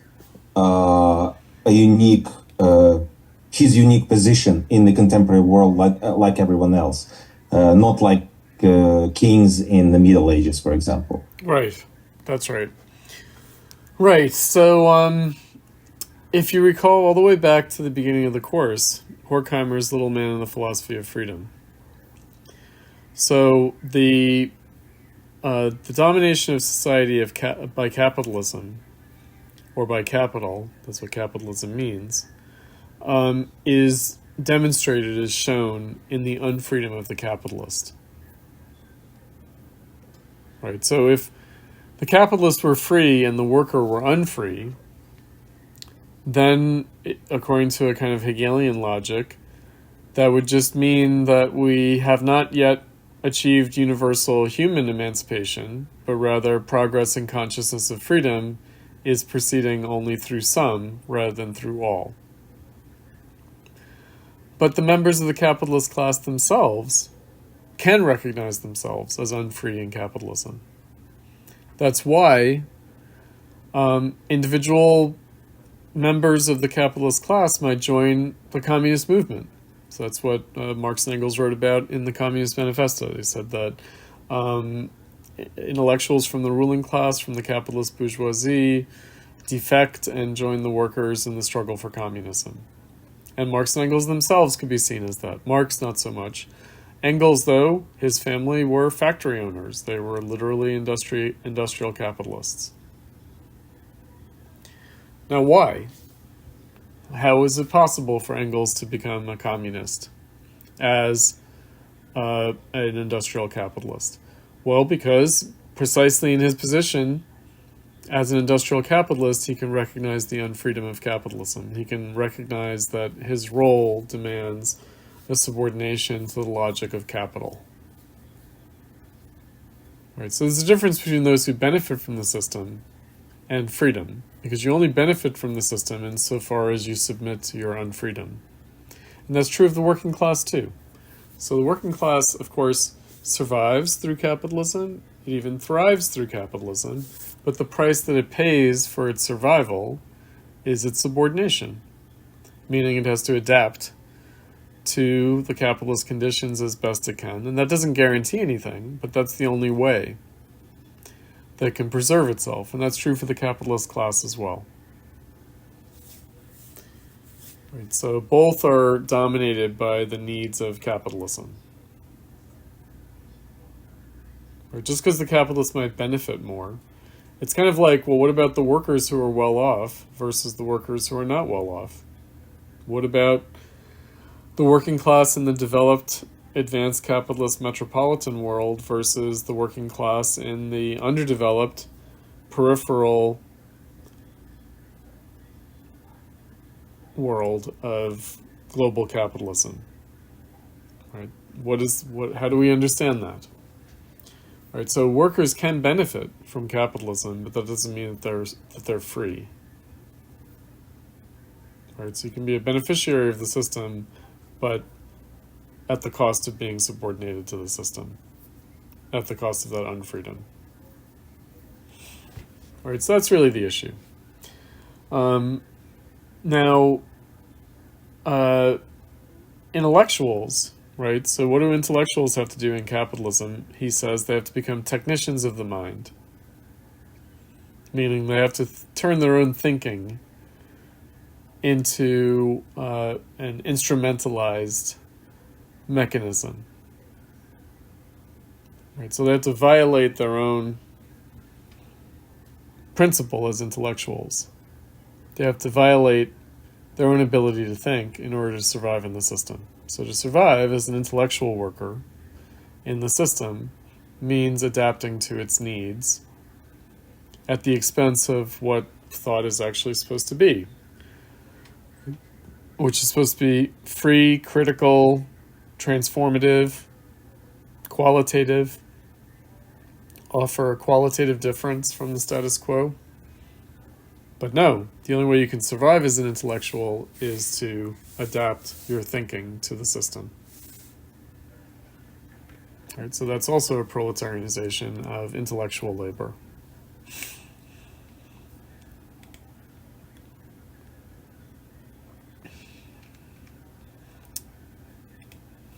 Other questions that might have come up for you guys with these readings, with the essays that we looked at, that we read before class, but also the things that I brought up in class today, before we turn to the negative dialectics.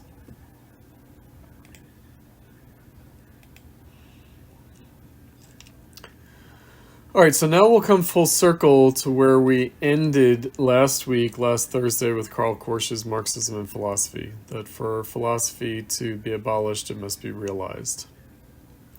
Let's see what Adorno has to say at the beginning, the introduction to the book Negative Dialectics. We'll see how far we can get into the book tonight. We might have to follow up tomorrow. By the way, so tomorrow, just as a reminder, we'll be meeting at our normal time. So we'll have the full class session tomorrow. We don't have to, we're done with the half class sessions and starting early. So 6:45, our normal start time, and we'll go till 9:15. All right, so the beginning of Negative Dialectics, Adorno wrote as follows: the possibility of philosophy. Philosophy, which once seemed obsolete, lives on because the moment to realize it was missed. So philosophy continues because it was not abolished, because it was not realized. And what would that have meant? According to Korsch, from a Marxist perspective, it would mean overcoming capitalism. So that means that philosophy is a symptom of continued capitalism. And therefore, as a symptom of continued capitalism, philosophy persisting has a self-contradictory aspect. So let's see what that looks like. The summary judgment that philosophy had merely interpreted the world, that resignation in the face of reality had crippled it in itself, becomes a defeatism of reason after the attempt to change the world miscarried. So the philosophy merely interpreting the world, that's from the 11th Thesis on Feuerbach by Marx. Philosophy offers no place from which theory as such might be concretely convicted of the anachronisms it is suspected of, now as before. So theory, how would theory be anachronistic? It would be anachronistic as bourgeois consciousness, as bourgeois ideology. Philosophy has become bourgeois ideology. It's anachronistic in that sense. And yet, that doesn't mean that you can convict it of that. Adorno writes, perhaps it was an inadequate interpretation which promised that it would be put into practice. Theory cannot prolong the moment its critique depended on. A practice indefinitely delayed is no longer the forum for appeals against self-satisfied speculation. It is mostly the pretext used by executive authorities to choke, as vain, whatever critical thoughts the practical change would require. Now again, he has in mind the Soviet Union. But not only the Soviet Union, but also the oppositional parties in the West, the socialist and communist parties in the West, would choke whatever critical thoughts the practical change might require. Having broken its pledge to be as one with reality, or at the point of realization, philosophy is obliged ruthlessly to criticize itself. Again, that phrase from Marx's 1843 letter to Ruge. Once upon a time, compared with sense perception and every kind of external experience, philosophy was felt to be the very opposite of naivete. Now, by contrast, it is objectively grown as naive in its turn, as the seedy scholars feasting on subjective speculation seemed to Goethe 150 years ago. The introverted thought architect dwells behind the moon that is taken over by extroverted technicians. The conceptual shells that were to house the whole, according to philosophical custom, have in view of the immense expansion of society and of the strides made by positive natural science, come to seem like relics of a simple exchange economy. Barter is mistranslated here, it's exchange, amidst the late stage of industrial capitalism. So what does that mean? It means that philosophy seems like a quaint, old-fashioned bourgeois thing in the face of the late stage of industrial capitalism. The discrepancy, since decayed into a commonplace, between power and any sort of spirit, Geist, or mind, right, has grown so vast as to foil whatever attempts to understand the preponderance might be inspired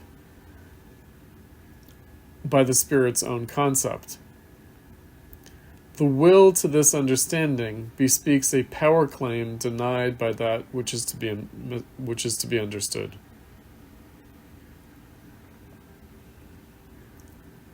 All right, so philosophy might be capitalism's attempt to understand itself, but it also contradicts that attempt to understand itself. The most patent expression of philosophy's historical fate is the way the special sciences compelled it to turn back into a special science. If Kant had, as he put it, freed himself from the academic concept of philosophy for its world concept, it has now perforce regressed to its academic concept. Whenever philosophers mistake that for the world concept, their pretensions grow ridiculous. Hegel, despite his doctrine of the absolute spirit, in which he included philosophy, knew philosophy as a mere element of reality, an activity in the division of labor, and thus restricted it. This has since led to the narrowness of philosophy, to a disproportionateness to reality that became the more marked, the more thoroughly philosophers forgot about the restriction. The more they disdained as alien any thought of their position in a whole, or in a totality, which they monopolized as their object, instead of recognizing how much they depended on it, all the way to the internal composition of their philosophy, to its immanent truth. To be worth another thought, philosophy must rid itself of such naivete. But its critical self-reflection must not halt before the highest peaks of its history. Its task would be to inquire whether and how there can still be philosophy at all, now that Hegel's has fallen, just as Kant inquired into the possibility of metaphysics after the critique of rationalism. If Hegel's dialectics constituted the unsuccessful attempt to use philosophical concepts for coping with all that is heterogeneous to those concepts, the relationship to dialectics is due for an accounting, insofar as his attempt failed. Okay, so what is that all about?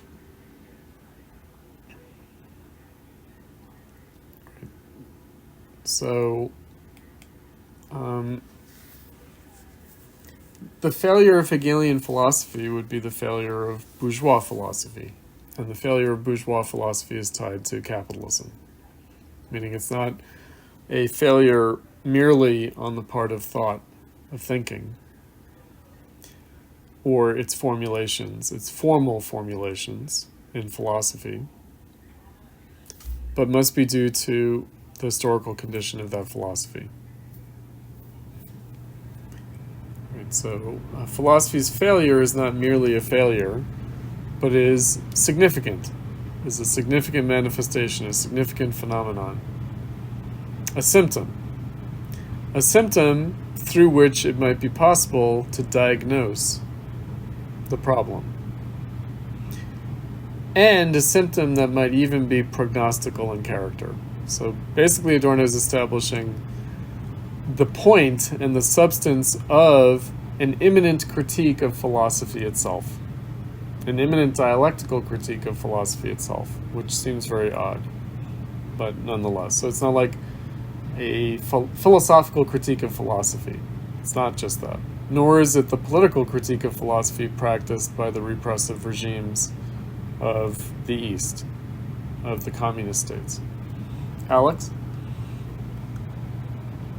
Chris, I had a quick question about, so I was reading Kant recently, rereading some of the things from his major works, and it seems that in Thing in Itself, he preserved negative character of dialectics. The thing in itself was, in a way, the emancipatory category, in the sense that it was outside of causality, but it itself, thing in itself, needed to exist only because we have category of causality. So we needed this category of thing in itself because of causality, but it's outside of causality. And that gives it negative, absurd character, but he preserved it as the source of autonomy. And so I'm not going to go into details, but it, like, as I was reading, again, rereading some of his things, it feels like he preserves the negative character of dialectics, but as far as I understand, his followers, Fichte and Hegel and Schopenhauer, they all try to do away with thing in itself, each in their own way, but they try to subsume it and positivize thing in itself. So would it be what Adorno is talking about, that the negative character, at least in Kantian thinking, is negated itself and subsumed, and then the philosophy becomes positive in one or another way? Yeah, so let's unpack that a bit.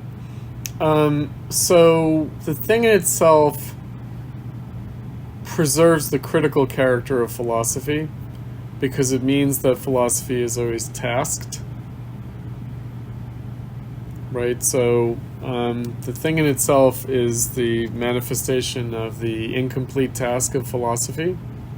It's the task of a kind of critical philosophy. Now, abandoning that, trying to reconcile,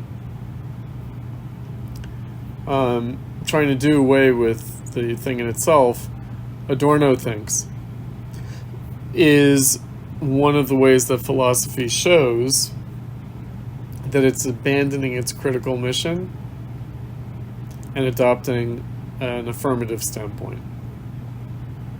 Right, so the thing in itself is basically the phenomenon of negation, of a negative condition or a unfulfilled task or a critical perspective. All right, so if we think about what we read from Kant, because we didn't really read proper philosophy by Kant, we read The Idea for Universal History from a Cosmopolitan Point of View and What is Enlightenment. So if we go back to what is enlightenment, the basic Kantian answer to do we live in an enlightened age? And what is the content of that enlightenment? He said, no, we don't live in an enlightened age. We live in an age of enlightenment. So what does that mean? It means we are not enlightened, but rather we're in a process of becoming enlightened. So enlightenment's not a state of being, it's a process of becoming. And the thing in itself is the indication of that.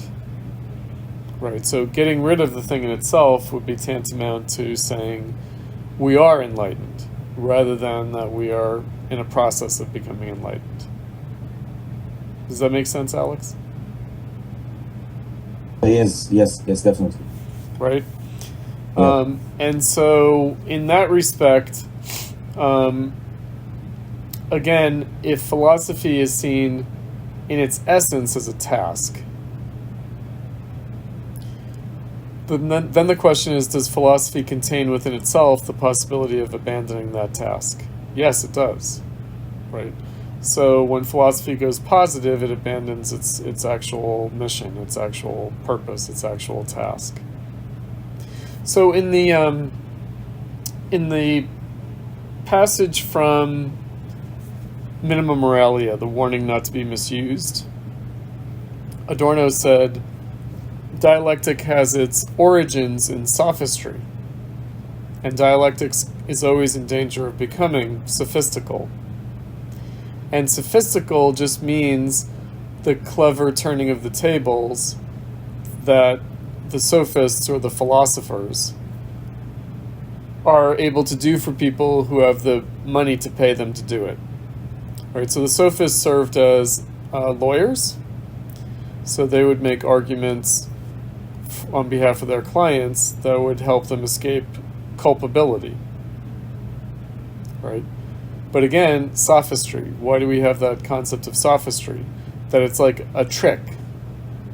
It's not like actually true, it's a trick. So Socrates, who's the inspiration for Plato and Aristotle, and really of philosophy per se, Socrates is not meant to be just a sophist. Socrates is actually meant to overcome philosophy as mere sophistry, right? As logical gamesmanship. It's supposed to be more substantially critical and more substantive in what it's able to accomplish. So how did Socrates proceed? He proceeds through critical dialogue. He proceeds through debate, in which truth is achieved through that process of debate. That's the origin of the term dialectics, right? So dialectic literally means dialogue. Like the Socratic dialectic, it's literally Socratic dialogue. Truth is arrived dialogically through contradiction in debate. So Plato wrote the dialogues of Socrates that we have. So we have Plato's version of Socrates as a dialectician. or as a debater, or as exemplifying a method or a process by which truth is achieved through antithetical debate, right? So the idea was that that kind of antithetical debate was actually supposed to be quite different from simply turning the tables through a kind of logical trick, which is what the sophists did. But ever since that time, philosophy has been rightly suspected of not being dialectical, not being critical, not of being able to advance truth and freedom, but of being sophistical. That is just a sort of logical game that is like a power play for turning the tables out of self-interest. That actually doesn't advance truth, knowledge, or freedom, but just flips the script and maintains the power relations, even if it reverses who's up and who's down in the power relations. It doesn't actually overcome the power relations. It doesn't actually achieve freedom. It just rearranges the relations of domination. All right, so again, philosophy's been practiced throughout human history by many different cultures. But what is supposed to be different about Socratic philosophy? It's supposed to introduce this critical notion of truth, achieved through dialogue, debate, right? The debate of antitheses. And it's supposed to be a never-ending process. In other words, it becomes a pursuit of truth as opposed to the arrival at truth. So philosophy is about the pursuit of truth. It's not about enunciating truth in some finalized way. So again, two different souls of philosophy going back to its very origins, which is philosophy can serve to reconcile thinking with what exists, or it can advance thinking through a process that also changes the world. So that's the Socratic. So modern critical philosophy is supposed to be a fulfillment of that ancient critical philosophy of Socrates. Kant and Hegel are supposed to, and that's what the dialectic means, fulfill, continue that task. However, their philosophy can also become apologetic. That's what we were talking about earlier in terms of the dynamism of the dialectic can fit the needs of capitalism. And indeed, immanent dialectical critique can itself become the adequate method of perpetuating capitalism. Capitalism might perpetuate itself through a constant process of overcoming itself in and through its own self-contradictions. All right, so this is the sort of tricky challenge that we have.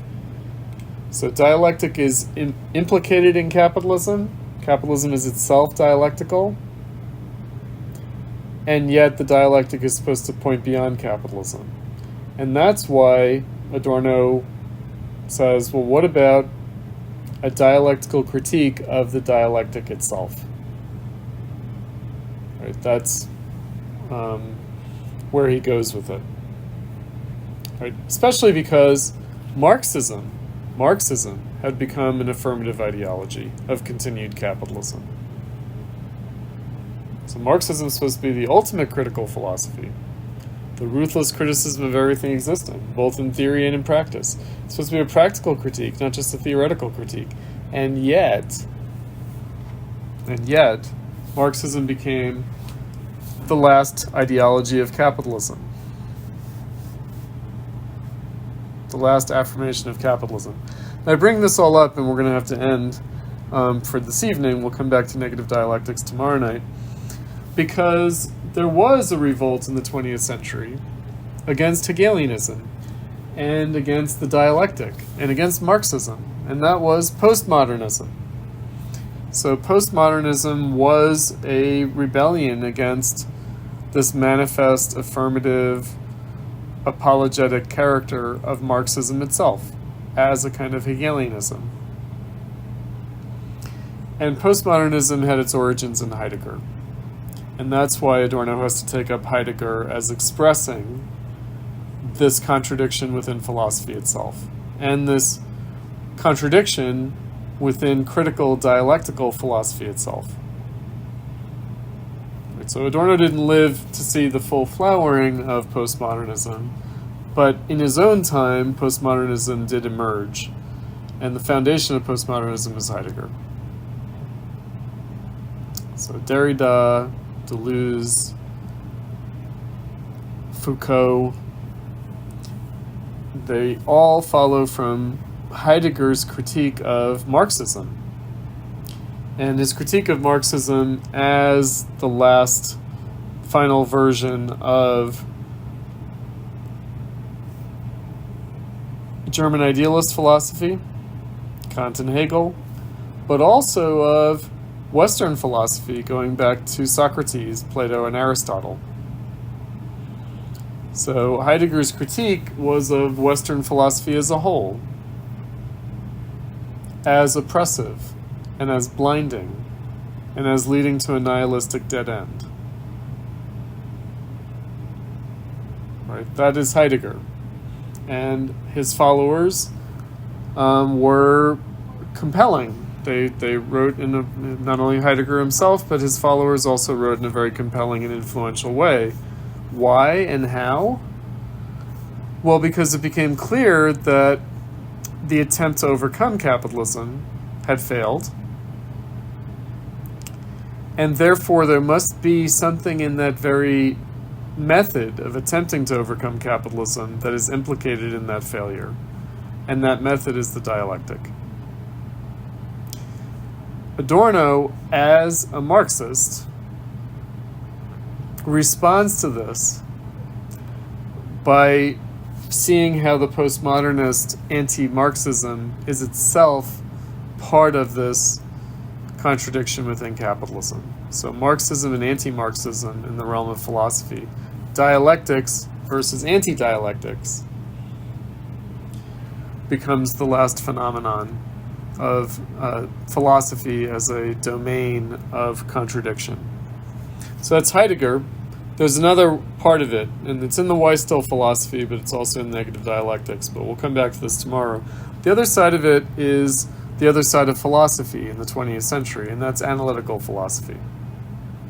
So continental philosophy, that's Heideggerian philosophy, and analytical philosophy, they both reject Hegel, they both reject Marxism, and they both reject the dialectic. So both analytic philosophy and Heideggerian postmodernism reject the dialectic.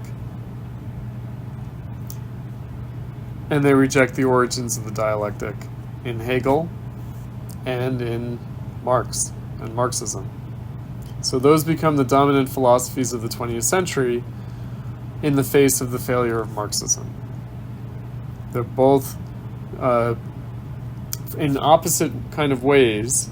One opposes the dialectic at the level of epistemology, that's analytic philosophy, and the other opposes the dialectic from the standpoint of ontology, and that's Heideggerian postmodernist philosophy. If you recall from last Thursday, Korsch says, if we fail to overcome capitalism, philosophy will remain, and it will remain as pure epistemology and pure ontology. Pure ontology, that's Heidegger and postmodernism. Pure epistemology, that's analytic philosophy. Adorno wants to address that as a phenomenal expression of the continued contradiction of capitalism.